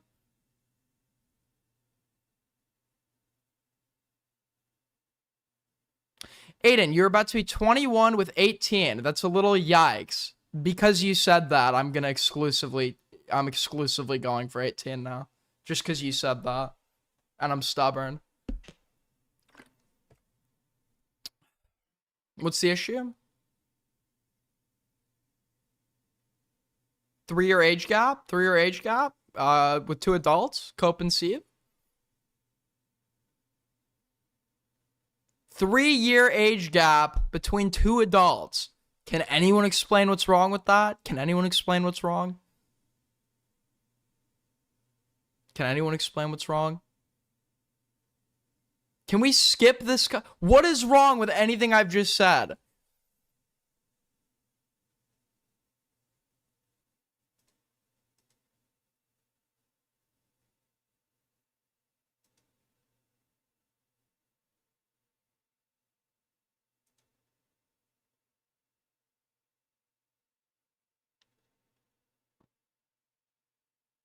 Dude, on my 21st birthday, the day I turn 21, I'm gonna be like, I only find 19-year-olds. It's just gonna keep. I'll keep lowering the lower quotient every year I age. Aiden wants girls who still no, not that obviously.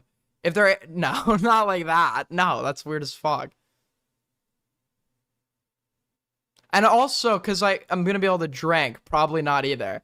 It's because it's different if she's an 18-year-old European or she's an 18-year-old American, right? It's very different. So it's really, it's going to depend. If they can't drink, I'm not going to consider it, right?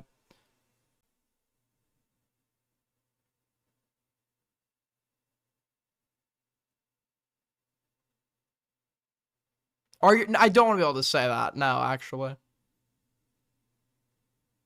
I don't. What was my sex like? Well, when it was over, she realized she still had trig homework due, so I saw myself out. An adult though, she's legally an adult, so.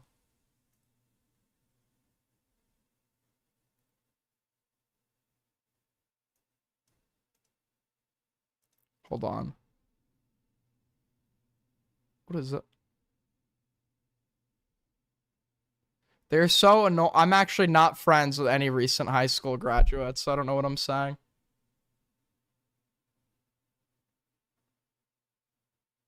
But like, yeah, listen, okay?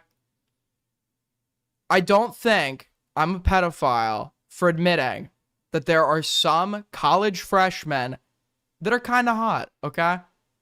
Is that that bad? Is it that bad? Is that bad to say that? Is it really that bad? You know what? If it's bad to say that, then let me die an honest martyr. Okay? Let me die an honest martyr. Some college freshmen are kind of hot.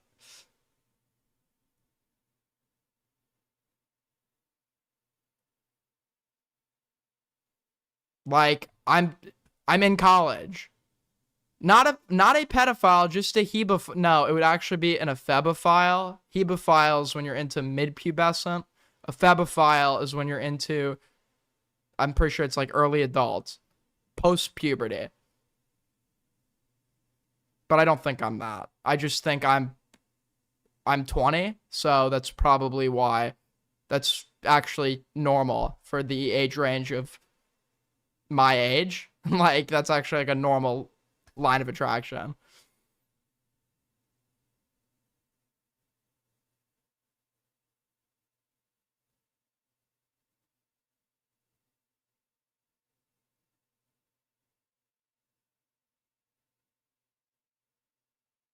Because I think it's an interesting discourse.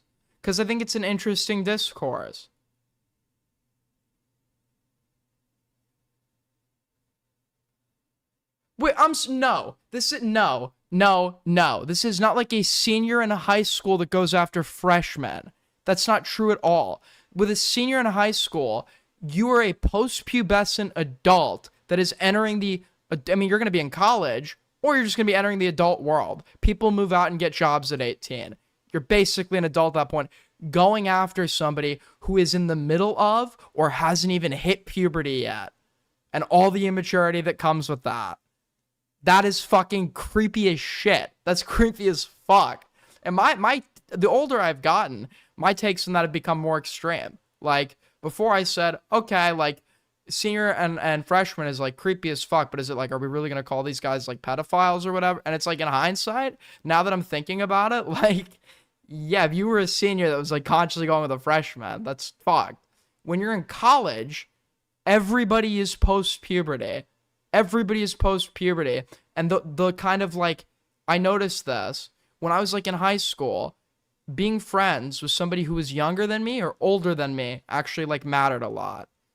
It mattered a lot. When you're in college, like, the age of people within college, the general age difference, you stop. I guess I just don't personally really pay attention to that much anymore.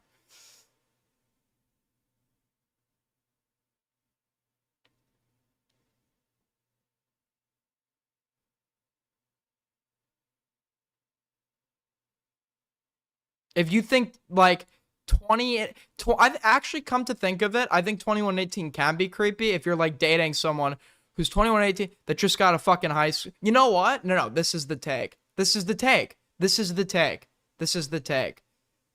If they're in college, they're fair game for a one night stand, but a actual relationship is weird, depending on the range.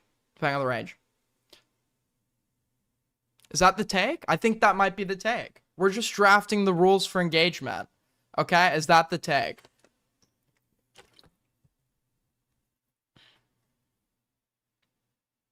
Why don't you go off of the... Yeah, I'm going off the age of consent. 18.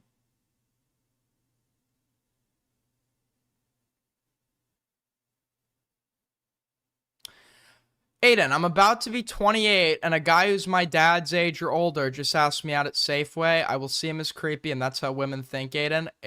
I'd like to know how old that guy is, because I would find it hard to see myself at the age of 60 being into 60-year-old women. I think, yes, there is some sort of correlation in the average person between not prepubescence, not midpubescence, but like adult youth and beauty. Why do you think the skincare products that are sold to women are like anti-aging? Why do you think people get Botox? Yes, there is a correlation, or at least socially in society, between how old somebody appears or how young somebody appears and attraction. You see this, right? It's no coincidence. Like you see this in all contexts, actually.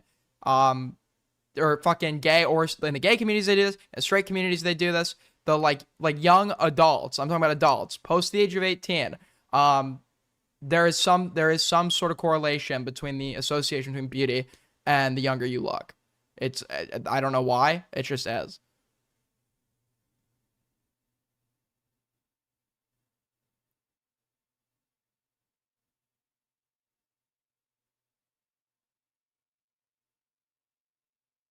Do you think there's an issue with people today conflating the gap with the actual ages in question?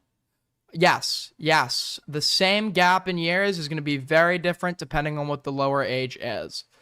A 16-year-old and a 13-year-old together is fucking insane. Is crazy. It's a 3-year gap, but it's actually nuts because the 13-year-old is like actually like a prepubescent child, whereas like the 16-year-old, you're still a kid, but like you're now getting into your later kid years. Your voice is probably already dropped. If it's not active, your voice is probably already dropped. You're at a much greater level of maturity than when you were 13. Like in my mind, if I hear about a 16-year-old doing something with a 13-year-old, I think that's weird as fuck. Whereas in another context, if for example, like what, fucking. Yeah, for another example, if we're talking about 21 and 18, right? That's obviously the maturity gap is not going to be nearly as huge.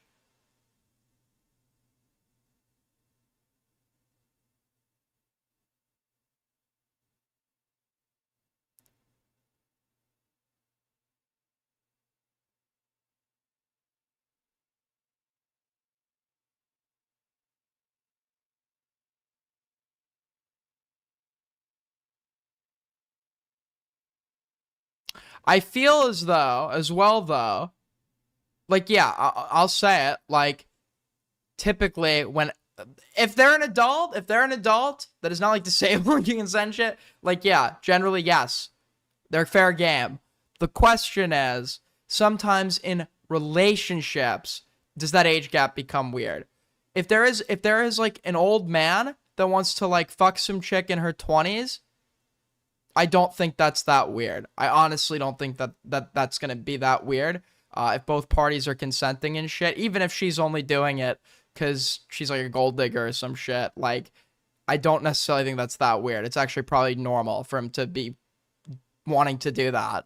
The question is, by virtue of him being old and her being young, there's going to be a financial gap. There's going to be a gap in like knowledge, a career, etc., that could be manipulated to get consent from somebody who wouldn't have otherwise already consented. So there's more cause for concern when you have these super large age gaps between adults but it's not an inherent wrong anymore like it is between people under the age of 18, right? So what if you're Woody? There's a power. There's I can't even begin to explain the problem there. The other thing I noticed though that is a big problem. I've seen instances where I've seen this more amongst. I've seen this amongst both in the gay community with young men and young women, that are actually like for whatever reason they're getting older sexual partners that they're kind of subconsciously viewing as a paternal figure. It's really weird. You see this with Boogie's girlfriend. I think that's weird as shit. She obviously wants a dad. Her dad died. She obviously wants a new one. I think he plays into that while fucking her. I think the exploitation there is like weird as shit, right? I think that's like very fucking strange.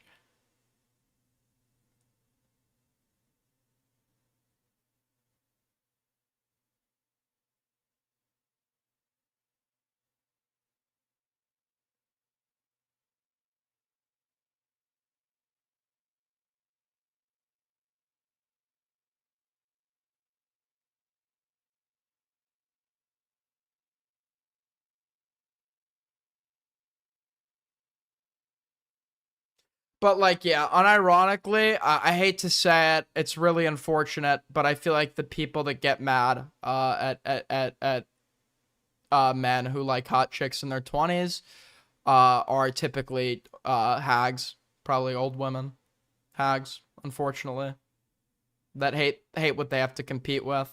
It's literally they just want to get rid of the competition. I think that's the only reason I could conceivably see somebody being mad about just the age gap in and of itself. It's just like, okay, ladies, fair game, fair game.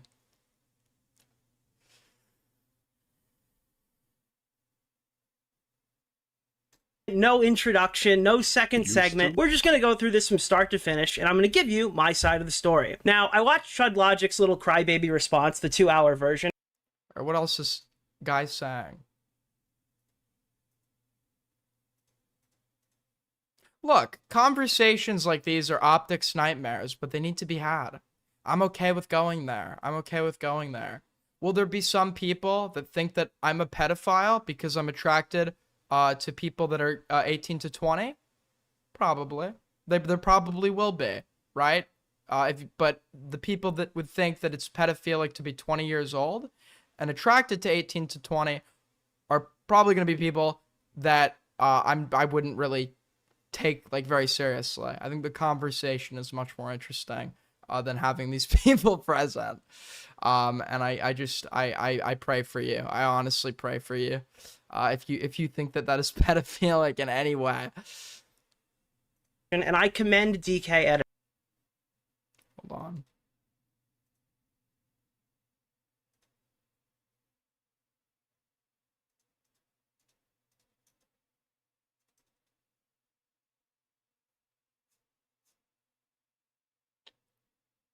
What the fuck? Hold on.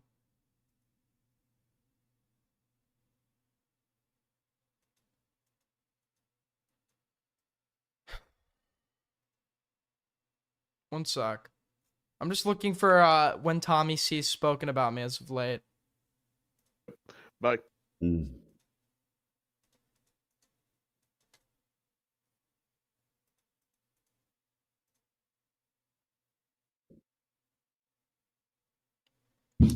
I want to hear the Aiden. The Aiden stuff's funny to me.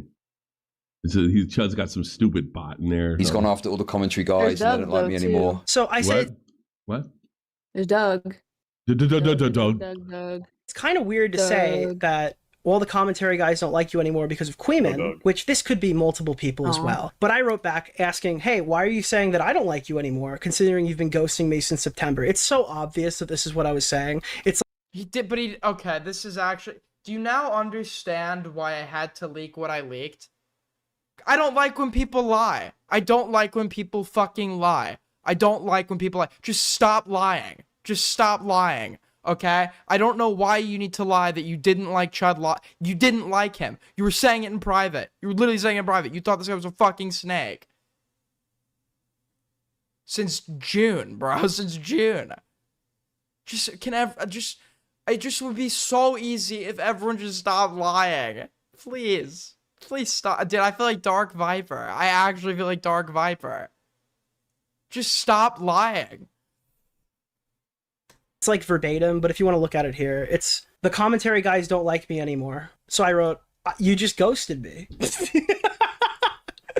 Like, that's just fucking crazy. That's an insane thing that you did. Also, yeah, this is just the context of those messages too. Dude, I didn't even watch. Did I watch this full thing?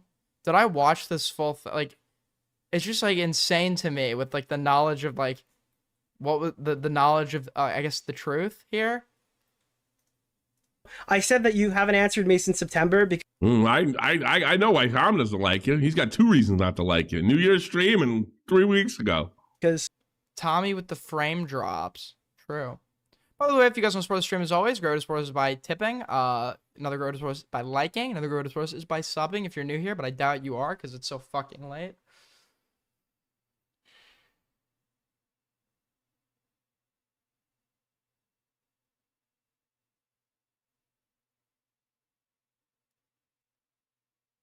Hold on.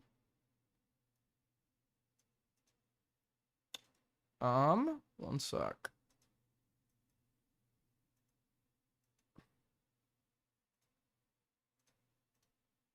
Where is it? This is actually the best time to stream. He says he wants to hear the Aiden stuff. Okay, he also...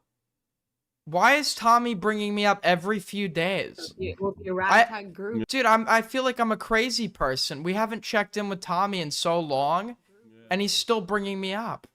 It never ends. It just never ends. All I did was ask, just keep in mind, all this happened because I asked this guy to call in. That is literally the only reason this happened. What is Aiden as a Muppet? Miss Piggy. Aiden? Yeah, what would Aiden be? What is his Muppet form? He's one of the aliens from Sesame Street. Yip, yip, yip, yip, yip. Oh my... Who the fuck watch it? I'm not 100 years old. Who the fuck watch... Dude, it's uncoded to know about the Muppets and Sesame Street. Also, why is Tommy C looking at Denal tweets to get mad at?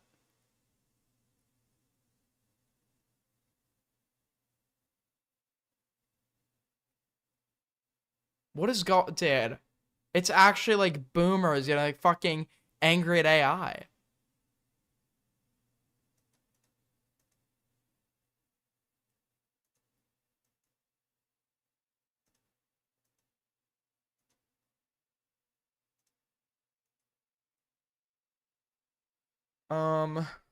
Aiden's a moron. Whoa. Whoa, I didn't mean to click on. Why does this kid... Dude. That's not nice. Who's Mike D? Who the fuck is Mike D? Mike D. Dude, why is Tommy's like only fucking bit? I'm looking at the transcripts here. He says I look like Mike D. What? Is this guy's like only line of attack? I've just like done a boomer reference. I'm doing boomer reference. I'm just like, I've taken your appearance and I've actually compared it to some like 100-year-old piece of media. Does he even make money? No, why do you think he had to downgrade his house? He's mooching off a wifey over there, and his wife just like can't afford to keep the house and buy all the food he's eating. So he could have sold some of the arcade machines to help his wife out, or he could have stopped eating so much. But as you can see by his weight and the presence of the arcade machines, he actually decided it would be a better option to just downgrade the house. That would probably be easier for for his own interests.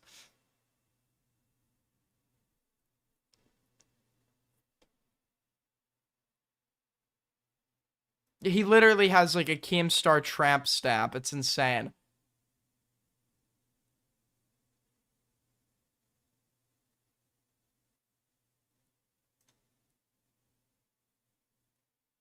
What is... Who's your favorite YouTuber? Who's your favorite YouTuber? I was so dumbstruck by that thing Aiden just said. I was like, what? My favorite YouTuber, it would have to be Willie Mac Show. Everyone loves the Willie Mac Show. We can't be friends. What? Damn it! I knew that Willie was gonna get back to me. I didn't realize Tommy. Dude, unironically, my viewership is fucking useless. Actually useless. I have an inbox, people. You can use it. Dan Saltman talked about me on fucking on Chud Stream. Nobody put it in inbox. One person said, I thought someone else was gonna do it anyways. And then nothing got posted. Because everybody has this mindset.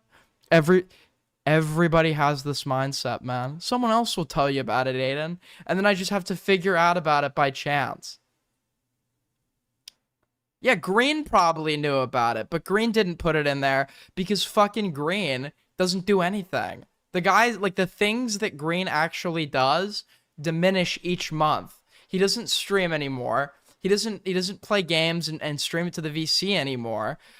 He doesn't link things anymore. Recently, he doesn't even argue anymore. And now we've found out the other day he doesn't even talk anymore. He's not even able to talk anymore. He's able to type for now, but if we stop seeing Green, we're really gonna just understand this guy doesn't even do anything. Don't get paid enough to be a personal assistant for free for a streamer whose job it is to know.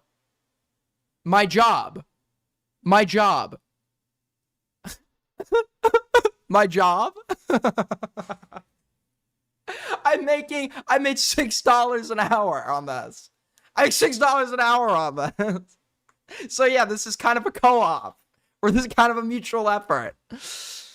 My job. Hold on. I'm just in it for the love of the game. I don't do my homework for $6 an hour.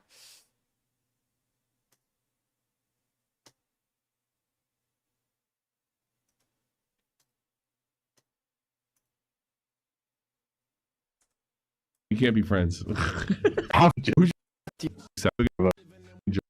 in today. We're gonna go over. So actually, it's incorrect. I'm not making it because YouTube like takes a 30% cut. So actually, if we're being accurate, I'll be leaving today with 4 an hour. Over some stuff. Yo. Go over the news. We'll be going over some stuff that Verse recommended in the Linus Tech team. So that should be fun here. Aiden, let me enjoy this right off the bat. Aiden looks like Mike D when he's in his 20s. You know, Mike D from BC Boys. Gonna hit the wall just as hard. It actually makes me feel so good about my appearance when the only thing they can say is, dude, one day you're gonna hit the wall. One day you're gonna be old and fat. One day you're gonna be bald. One day you're gonna be trans. One day you're gonna be, and it's like, why can't it's like leaves me the understanding of, okay, so you are actually just like admitting you have nothing you can use on me presently. I mean, you don't need to tell me I'm a good looking guy, but like, it's the most like it's like euphoric a little bit. It's euphoric. Sure of it. There's a retrospective. I don't know how long. I am gonna look at the comments. I got because I got a comment like an hour or two ago. Some of the people are going back. I'm so fucking good looking that the only way to insult me is they have to imagine the day I'm not. The Chud videos from 6-7 months ago, and but the day that happens, I will not be alive to see the insults. Kind of having a laugh, and I recommend you guys go have a laugh there too. You know, I'm not friends with Diorio. I don't intend on being friends with Diorio. So long as he likes Ethan Klein, and that's not gonna change. Isn't that the dumbest shit ever? Like, imagine like, who's your favorite band?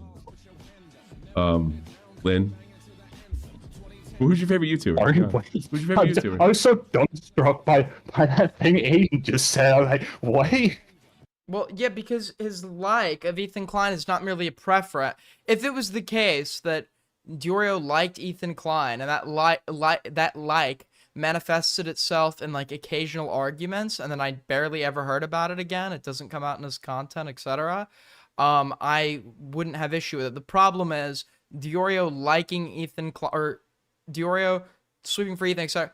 What that manifests to is he's aligned himself with an entire side, whether he knows it or not politically, right? Whether he knows it or not politically, whether he knows it or not, or no, he knows this part. Like, in the content creation sphere, like I think like to defend Ethan, you have to just completely ignore standards and values that this community has like previously stood by.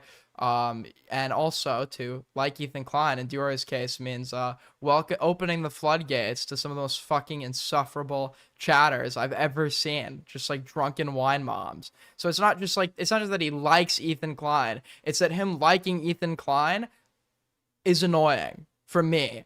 Him liking Ethan Klein is annoying for me and like stands against like what I believe in and the way that it's manifested and expressed, and it makes us come into conflict, and it makes me feel like being friends with them, I'm gonna have to like bite my tongue. You know, to be fair, when Diorio would call me to talk to me when I was obviously taking a position against Ethan, I don't think he was ever like seriously in private trying to get me to stop talking shit about Ethan Klein. But in regards to like the people that his public coverage has put him at odds with, I think there has been an expectation, like a unspoken kind of expectation or judgment that I talk to or associate with these people that I don't like feeling. I don't like getting my associations policed. And that's why I'm so against it when this community does it when I had an open line with Diorio. Like, I don't like it either way, to be clear. But yeah, like a full-on friendship would mean like, I would feel like there were strings attached that I just don't really want there right now. My favorite YouTuber, it would have to be Willie Mac Show. Everyone loves the Willie Mac Show. We can't be friends. Damn it! I knew that Willie was gonna get back to me. It's a total virtue signal too. It's him. It's like he's such a fucking bitch. He sits there and he sucks off these spicy chats types because they all, and then I'm sorry. I've literally said I've been going off on Perry every stream for like the past 4 streams or 3 streams. While it is very clear that the spicy chat types like him. I literally just said on this stream, despite people thinking that Diorio had involvement with the Brandon Buckingham video, I literally said I don't think that's true, even though that's like a statement that would kind of align with the hatred coming from the spicy chat types. So no, I think independently here, right? I mean, you're never a completely free thinker, right? I'm sure that like the amount of times I'm seeing something or the pressure on something, maybe that like might subconsciously influence my constant reassessment of the argument or whatever. But no, I'm not trying to appease the spicy chat types, and like that's very evident. He ran. By the way, I know you ran back to Nick. I know you bent the knee, and then he realized bending the knee to Nick. I'm sorry, just so we're clear, Diorio unblocked me and reached out to me. Diorio reached out to me. I never ran back to him. Didn't help. So now he's running back to them. I hate Ethan Klein, guys. Really. I'm not running back to anyone. I didn't run to them or him ever. He reached out to me, and my hatred of Diorio is not, I don't hate the guy. I don't hate the guy. I'm not going to pretend like I hate him for some fucking social validation from some of like the unhinged retards, even though I agree with them on the criticism of him. I'm okay with having a line of contact with the guy. I don't want to be friends with him. If he wants to call me to argue, if he wants to call me to like, if he wants to call me to whether he knows it or not, basically give me info on what's happening behind the scenes, etc. Of course I'll take that, because I don't think there's anything wrong with that. But I never ran back to him. He reached out to me.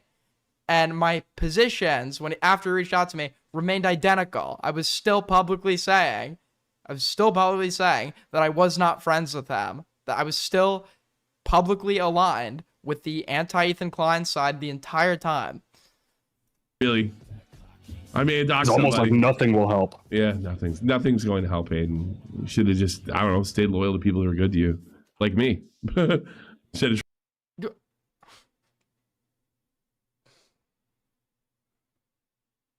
Good to me.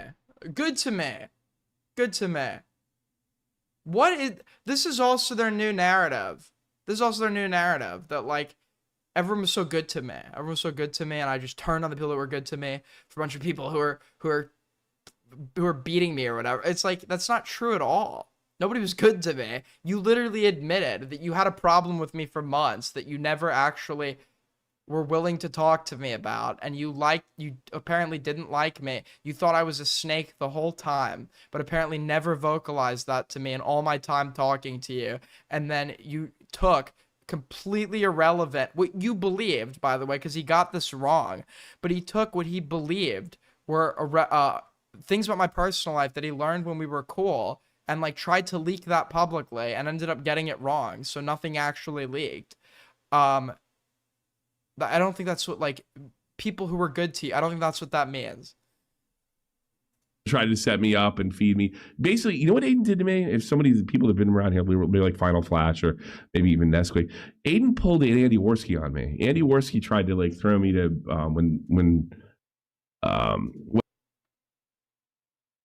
I hate this is like, where was I trying to set him up? Just so we're aware, this all started because I asked him to call into a stream. When Bloodsports is really hot. I was friendly with Andy Worski. I had no issues with him whatsoever. But then he got in with, I didn't realize I still did YouTube drama, and the Bloodsports was like this right-wing political movement that I had really no interest in. You know, I mean, I watched something, but and the only thing I had known about it is like Repsion got eaten alive. And they were going after a lot of they were going after a lot of the Gamergators, you know, like Sargon. So, okay, Worski, who I was on his show, this is all based on a prediction. There was a woman named Rose, and she was the Daddy-O5 mother of some of those children, right? Oh, I remember her. And there was another woman named Joyce Sparkle, who was a big advocate for her. I remember her. I talked to her, and she was fucking insane. You know, meow meow lady. Does anybody know what I'm talking about? This goes real fuzz, a real deep cut. Yeah, I remember. Unfortunately, I actually just I remember when this drama was going down. Now I feel old. This was years ago. Mr. Epsilon went to like war with some fucking hag. It was just like such a weird situation. Yeah, a long time ago. Yeah, this is a real deep. I don't remember the shit with Andy. I don't know what he's talking about with Andy. But the Mr. Repsion versus Joyce Sparkle like BS situation. So I was on Worski's show. I remember Bering was in the chat. Chris Worski was there. If you really want a deep cut, this is when he was like normal right of center or left of center anti-SJW, and that whole thing was coming to an end in 2017. So Worski asked me what's going to happen next. Dude, Tommy C fans are the most like bizarre. It's like if you like live in Alaska, like I know you're like you're not like us. Probably a little bit of an odd person. The only people I've ever known that live in Alaska are like insane people that moved there. And with like profile pictures like this. And I said this Joy Sparkle is going to turn on Rose at some point. That's my exact words. Bulls. Wait, what does this have to do with me, old man? Where are we going with this? Two fucking bones. I was like, she's too crazy. I really don't think she's in it to help Rose get the kids back from the Daddy-O5 situation. But that is literally what happens if like I ever get into a controversy that you can't come back from. The plan would literally be to just like save up enough so I could just like move out to the middle of fucking nowhere, move out to some like town in Alaska or some shit. I don't think she's unstable. I could see her flipping on Rose. Well, that's exactly what happened. Except somehow, some way, and I don't know that, the Bloodsports people got a hold of it. It was just regular, normal YouTube, Daddy-O5 YouTube drama. I thought Aiden was hyper progressive. Why does he hate Ethan Klein for being Jewish? Unironically, every time someone does this, they're basically I mean this in all seriousness, and Ethan does it too by encouraging this. They are going to a Holocaust memorial, taking a shit, and then rubbing their shit-covered ass all over the Holocaust memorial. I'm saying that's what you're doing. That's what you're doing. The fact that you're actually like, you've actually like reduced anti-Semitism to like criticism of one man. It's like actually so fucking absurd, dude. Akeem was covering it. The fact that you're like it's like a cult mentality. I get a message from when Ethan Klein, unironically, you know what does offend me? When Ethan Klein is like drawing parallels between his experiences in America and Germany in the 1930s. Okay. I don't get offended by jokes. I don't get offended. You want to know what I don't get offended when I see a Palestinian flag. You know what actually offends me? When Ethan Klein's sitting here, like, talking about America, somewhere that has been historically, this country, historically, through its entire inception, has literally been the place that, the place where, like, Jewish people were able to thrive, and join into society and not be seen as the other, right? And do so well in so many industries, etc. Where there was only, to my knowledge, there's only ever been like one anti-Jewish policy in America, and that policy was Ulysses Grant kicking Jews out of the army in the Civil War, and then Lincoln undid it. But besides, like, this country has always been, and is, like if you're, I'm sorry, if you're like a white Jew in America, you legitimately just don't have anything to worry about that nobody else is worried about. Unless you're like super open, like you're like a fucking Hasidic or whatever. But when Ethan Klein is doing these like comparisons to 1930s Germany, it is literally like Holocaust minimization. It is unironically Holocaust minimization. And then when people act like him getting criticism online, is it all comparable to like the genuine expression of anti-Semitism when the attacks are not based along the lines of him being like an ethnic Jew or whatever? It's just like, it's literally just meant to dilute the term for his own, because of his own personal grievances.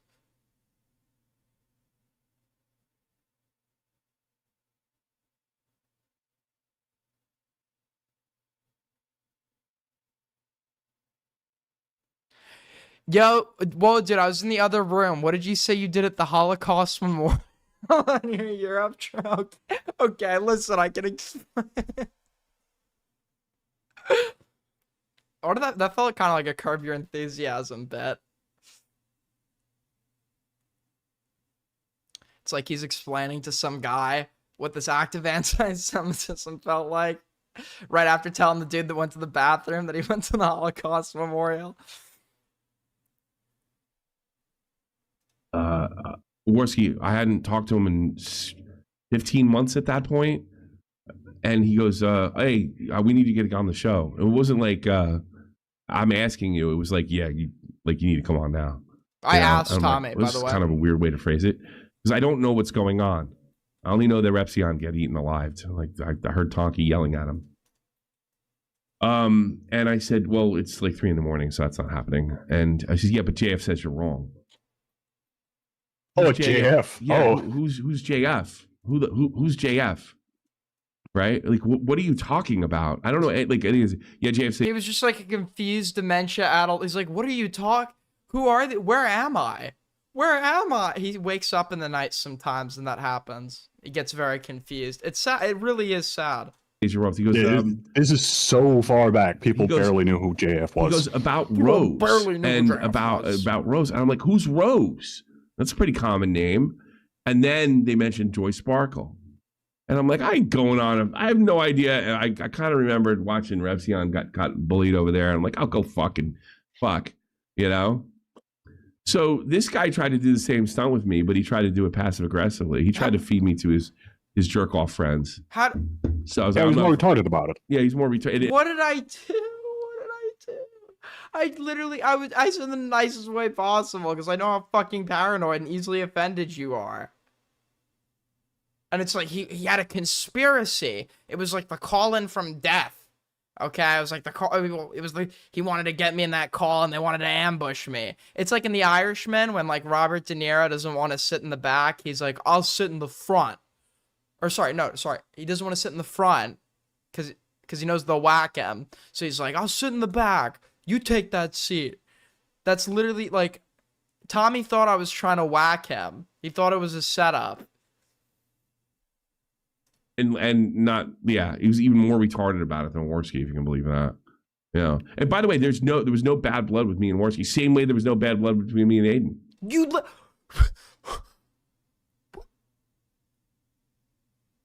I'm actually gonna lose my mind. For those of you that don't remember, when the call-in drama happened, Tommy said, Aiden doesn't know this, but there's been bad blood between us for months. Ever since I saw him hanging with those people that tried to say I was like some sort of pedophile for the kinetic hell stuff.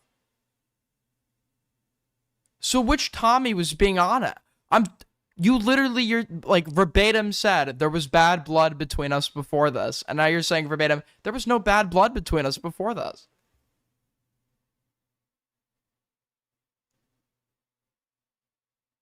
Huh? Aiden and I should say. You know, it's the same shit. You know? So yeah, Aiden bent the knee. And then now he's like, oh my God, now Dorio's not going to shout my stream out? When was This was happening all the time, man. Diorio was raiding into me, shouting my... I don't expect people that I am cool with to raid into me. I am ironic, like, I'm not good optically to associate with. I was never expecting that.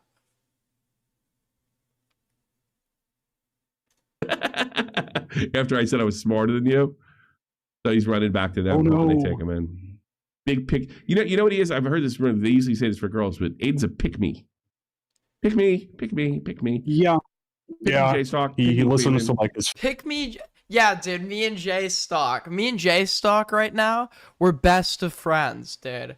Me and J-Stock are like, we're like best of friends. Okay, we're just you can see it. You can see the fruitful relationship that has formed as of late between myself and J-Stock. This is actually very true. It's very true. Pick me, J-Stock. Dude. 5 viewers that chat, and then he just does whatever they want. I'm one of the few guys that never treated him like shit. So there you go. Let's see. And then how does he repay me? He reaches out and he asks me to have a conversation. It was a backstab. It was a betrayal. And the truth of the matter is, Tommy was a made guy. I wasn't. Watch there at the chat. Let me make sure Kathy can post and we can get into this. It's Lynn. That's who it is. Giga Cops. I think Soul and I could debate geopolitics, but it sounds like a headache. That could either be the best or worst content of all time. You're not equipped. How about this? You're not equipped to do politics. How about that? You're completely unequipped. Nobody can take you seriously. You're willing to do shady stuff, and you probably don't really have the insight or know what you're talking about. Oh, shady. That's a new one. Shady. So we've gotten so far on my list of my ever-growing list of titles.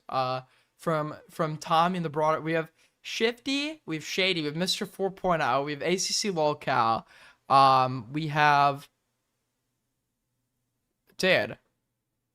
This needs to be, like, added to, like, my list of known aliases. You probably should be taking, classes. He's not even, like... Let's assume that you're okay with all the bullshit he does. He's not even far enough engaged into any specific topic to give a credible, quote-unquote, take on it. Whatever... What was the criticism there? What is this? What is the criticism?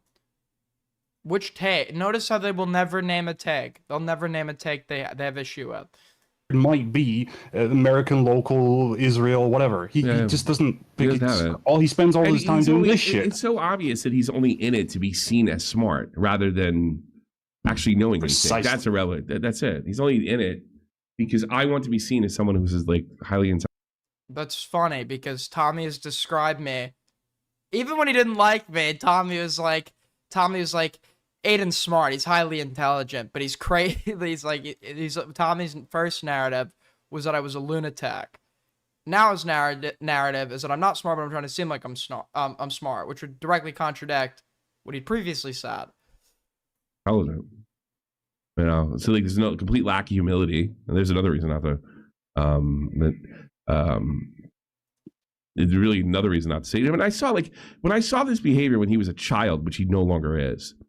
When he was getting involved with these communist types, It was just like, oh well, he's getting led the wrong way, and those guys are in their 30s too. It tells you a lot about them. It's not even true.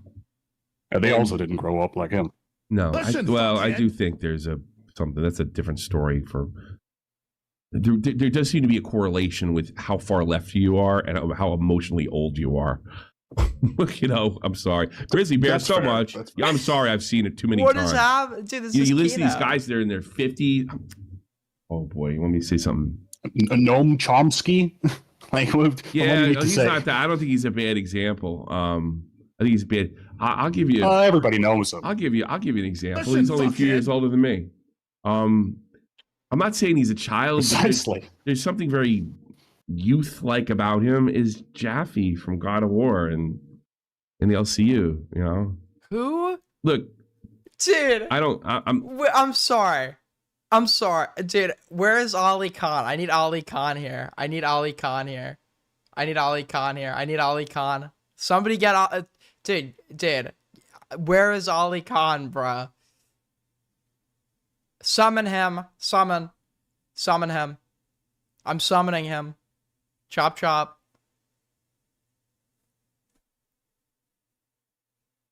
Chop chop.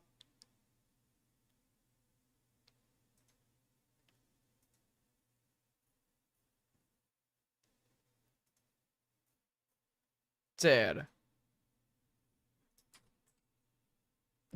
this is,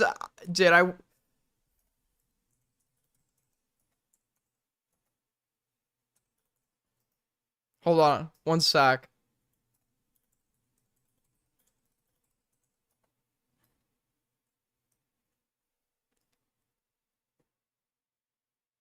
All right. I've called him in. I'm calling him back from the front lines. I've called him to the stream. I don't understand how me saying that I'm not friends anymore with or I don't want to be friends with Diorio. I guess I don't exactly understand how we've gone from that to Noam Chomsky and why only people that are mentally children become leftists, and how I'm now being compared to somebody from the LOLcow Live cinematic universe called Jaffe because of my politics. This is actually a very interesting analysis, I must say.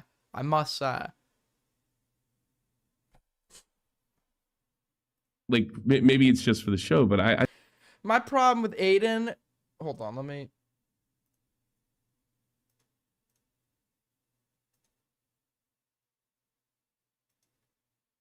My problem with Aiden, he's a well-off white kid, constantly trying to insert himself in issues he doesn't understand. He'd argue with a homeless person about why he's homeless to look progressive. No, I'd sit there and listen, which I've done many times. It's actually, you can learn a lot from sitting with a homeless person. I do. I see this sort of college way of looking at the world forever, you know? I like Jaffe, by the way, and I'm probably going to get some shit for that. But yeah, he's very far left, and there's something adolescent about him. Now, you could say the same thing about me, 100%.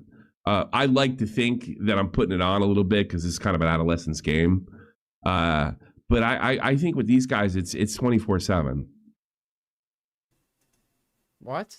Okay, just DM it to me. That's the only thing they have. Hey, I'm far out, man. Hey, Barely Derek, do you owe me flowers? I think you owe me flowers. I think you're the first guy on the list. I gotta check. Or okay, I guess you did put it in my DMs. Okay, so I guess we get into this. So, speaking of the only thing that I hate more, dude, the only thing that I Who cares what you hate? it's gonna cut out. Kyle. Talking to people, me being actually watching clips from Denal. People does not equal coordination or being bought and paid for. I have no loyalty to anyone anymore. Anymore? You never had any loyalty to anybody ever. You just being out, you just taking a mask off. That's all. Far out, man. Just let me know. Hold up. I'm just kidding. You can keep your things. And I'm only addressing this because I feel like this has actually been a criticism over these past couple days. I thought that was being a doxer for some girl you liked, but what do I know? Being a doxer, I was not into Lia's wife, Tommy. I'm sorry. Just a boomer. Let me I just got that, like, people like this DZ retard. This is exactly what. You should go back. He wasn't bad at editing. He was actually he was quite talented at it. What I'm talking about. You know what? I do miss editing. I do miss editing. I do miss editing. I do miss it. I do miss it. I've played around with them. Maybe he's right. Maybe he's right. Maybe I'm in the wrong game here. Maybe I'm in the wrong game. I'm in the wrong game. Like, job, if Aiden. you Man, are you can like make fun of literally money. He's got a 4.0. What does he need a real job for? that, like, despite, like, yeah, I've been, like, mostly siding with the snark left. They have the reasonable take on fucking Israel. They have the good take on, like, the people that I wonder what his family thinks of that. sweep for Listen, it. fuckhead. Thanks, Eden MIT mom. Thanks. Just something I'm You're probably trying I not feel to think incredibly about him. strongly about, and it's such a reason that I despise people like Ethan Klein. But What I mean, imagine looking at him and thinking to yourself, like, well, like, yeah, I need this guy's take on some geopolitical thing. You know, some dipshit from Long Island that can't even handle going to a restaurant in London. I couldn't handle. I actually walked into a restaurant in London, and I started seizing and convulsing. I couldn't handle it. I couldn't handle it. I actually was having a seizure on the floor, foaming at the mouth. I was like, because I was in a restaurant in London. Those restaurants in London, man, they make you do crazy things. Well, your son is growing up, Tom. You don't want to show him good examples like Aiden? I went into a restaurant in London, and I started eating the fork. I literally just started eating the fork. This is the guy that's going to set me straight. That's good. Aiden's the biggest problem. He's not very entertaining as a streamer. No. Donated $5. Aiden's biggest problem is he's not very entertaining as a streamer. No, he's not. And he's completely audience captured by that. I mean, you gotta. I just, like, this is people will make the, like, it's like they take the actual criticisms that you could make against me, they invert it, and then apply, like, because they just, like, it's like maybe Tommy's trying to be funny, I don't know, but I don't feel like you could say I'm audience captured, like, at all. I argue in my fucking chat all the time. Let some shit go in the chat. But that's all it is. It's when you watch Aiden, it's not him doing whatever Aiden does. It's him sitting and reading chat and then replying to chat and then back and forth. Like, who cares? Just go on Discord, man. It is funny. Hey, I want to thank you guys. But simultaneously, I also don't like hive minds. If you think that call-in is indicative of me trying to get back in anyone's fucking house, yeah, that's exactly what it is. You're too far in it. No, that's exactly what it is. It has nothing to do with, like, some group. It's the human condition, and you need other people to kind of point out, like, oh, you're smart. Here's one from Clipped Alive. Tommy C has officially reached flamenco levels with this live stream crash out about Chud. Wonder when this was posted. This is from 8 months ago, dude. This is from 8 months ago. What are we doing, man? What are we doing? I'll give Tommy this. His streams are entertaining. It's just really good filler content. Cause you just, like, it's almost like you're seeing an animal in a zoo. You get to understand, like, the mindset, how it works. You're amazed. You're confused. Oh boy. I wonder what they're thinking. Are they thinking he's gonna come back and, like, set the record straight? Is that it? Or are they just gonna sit there and whine and say no fair, he was on vacation? That's the only reason it didn't, like, do anything. But yeah.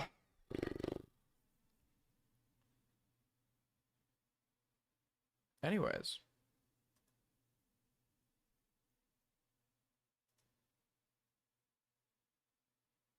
I'm sorry, what the fuck is... Alright guys, let's get into this. How long is it?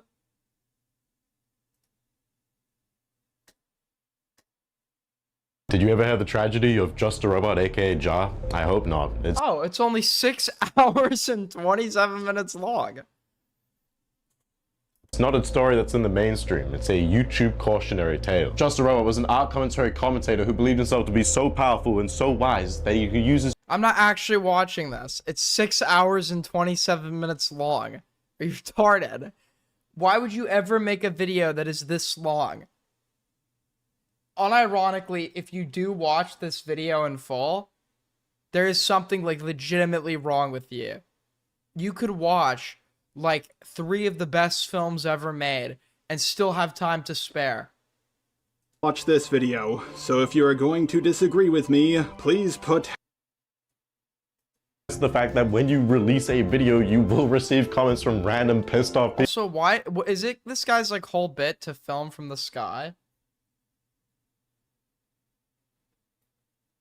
People that just saw the thumbnail Bird's eye view, I mean. And title and then didn't watch the video. That goes to show that there is a substantial amount of effect that the thumb...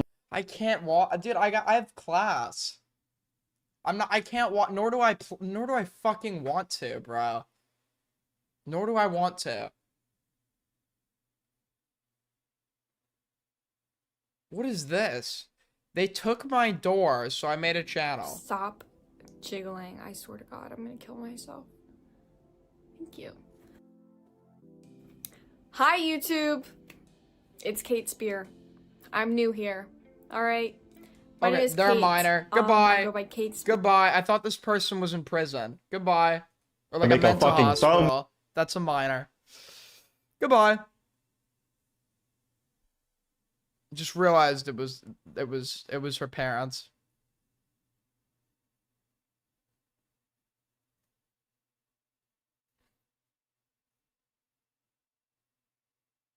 Internet. Dude, this title is insane. What is this title? What the fuck is this title?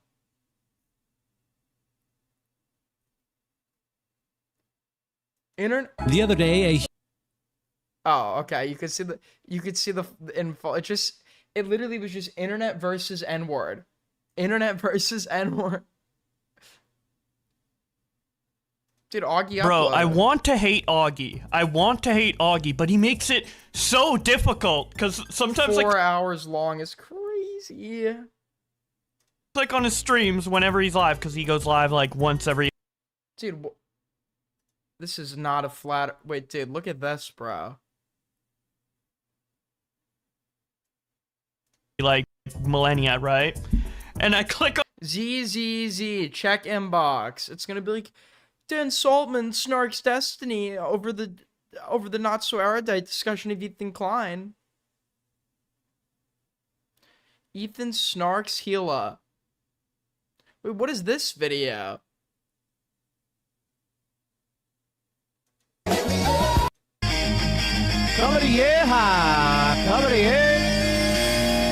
Dude, I like EG. EG lately does not like me, dude. But EG lately is just such a free spirit, man. He's just such a free spirit. You gotta kind of respect it. Why that would randomly, like, all of a sudden be something that happens. He's just like a chill guy. He's just like a chill guy. Here. Customization. He made a live video chat, about live chat, Parry. replay, live I chats. probably agree with him on literally everything. So.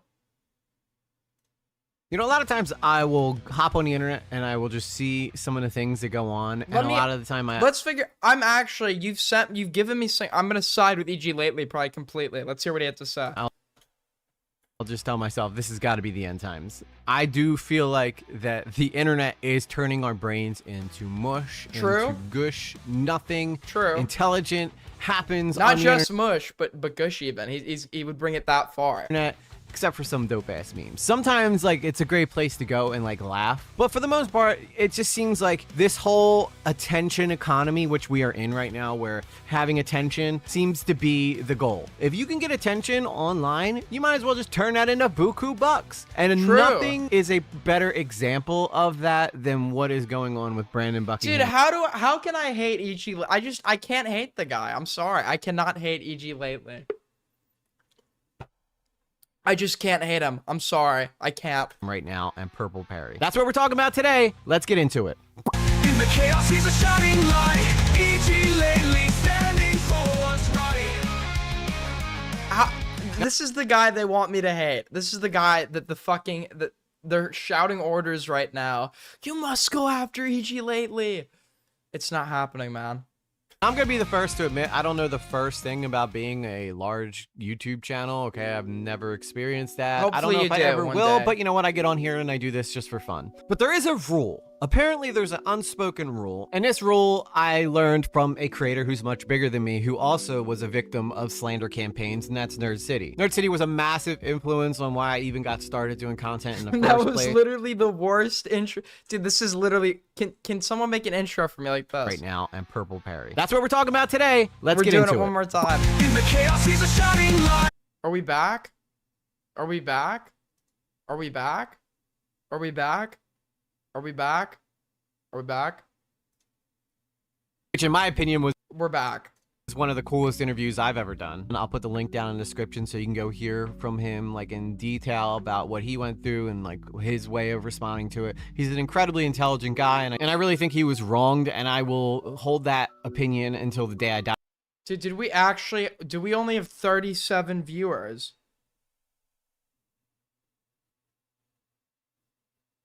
Is my shit glitching? How did we just lose every single view? Okay, I can't stream, and it looks like I have 37 viewers. What the fuck? What is going on? I don't care what anybody says. Knowing the whole entire situation that went on there, it was just really gross and disgusting the way that like people were targeting him. But anyway, we're not here to talk about Nerd City today. We're here to talk about Brandon Buckingham. So how does that quote from Nerd City have to do with the Brandon Buckingham thing? Well, the reason I'm showing... The Leviathans are coming for your stream, Aiden. So true. Thank you so much, Patrick, for the tip. If you, too, want to support the stream, great way to help us out is by tipping through Streamlabs, Super Chats. Great way to support these streams, and maybe one day I can make this a job. This clip is because this also, is exactly like up. What's going on with Brandon Buckingham right now and this Purple Perry guy. This Purple Perry guy has been on a campaign to basically slander Brandon Buckingham and say that Brandon Buckingham was faking his illness. I think that's a fair description. I think that's a fair description. You could describe what Perry did as slander. Absolutely. Yes. When he was in the hospital, that all of it was lies. The machine wasn't even plugged in, and some people actually started trying to get refunds. It wasn't plugged in because it was battery operated for the donations that they were giving Brandon Buckingham. Just Chronic Sonic because he's a spineless coward. Who is a pretty well-liked creator by a large majority of the internet. You know, he's pretty funny, witty. He always puts really compelling content out there. No, so when you have this person just... Okay, although I agree with all the Perry criticisms, this is not true. Okay, this is not true. Absolutely attacking him, I can understand where Brandon Buckingham's coming from and why he would want to respond. However, now on X, there's a lot of people that are trying to say that like this is like a big L for Brandon Buckingham that he responded to this video. But as a father and as a husband, like if I heard someone saying some shit... EG Lately's a father and a husband? Dude, the more I hear about this guy, the more I like about him. It is impossible to hate EG Lately, okay? If Snark goes after EG Lately, they're gonna have to get through me first. Unironically, they're gonna have to get through me first. He's just too wholesome, man. He's too wholesome. That this guy was like actually... Kathy sees like a vulnerable, nice man like EG Lately, and Kathy's like, how do I destroy this guy's life? That's what the Snarker mindset does. They want to take this, they want to destroy this man. Destroy him. And they're using Ricky Live as the proxy to do it. Temporarily hype. No, Ricky's not legitimately beefing with... You probably hyped Ricky up into beefing with him. And then, and it feels great because Ricky probably doesn't get a lot of attention. Some of his streams have no views. And then he's going to realize that when, just like a used cum rag, when you're done using him, you're going to throw him away and move on to your next proxy. Saying, I'd probably want to say something too. So I can understand where Brandon Buckingham's coming from. So let's dive into Brandon Buckingham's video and actually like break down whether or not this was something that Brandon watches the whole okay, we're done. The stream's done. Listen, we'll call it quits here. Thank you guys for the stream. We were able to surpass 100 concurrent at like 2 a.m. at one point before the stream lagged out. We were able to make what's the final count? We have successfully, have we surpassed Alabama minimum wage? That's gonna be the new metric for stream. Alabama minimum wage.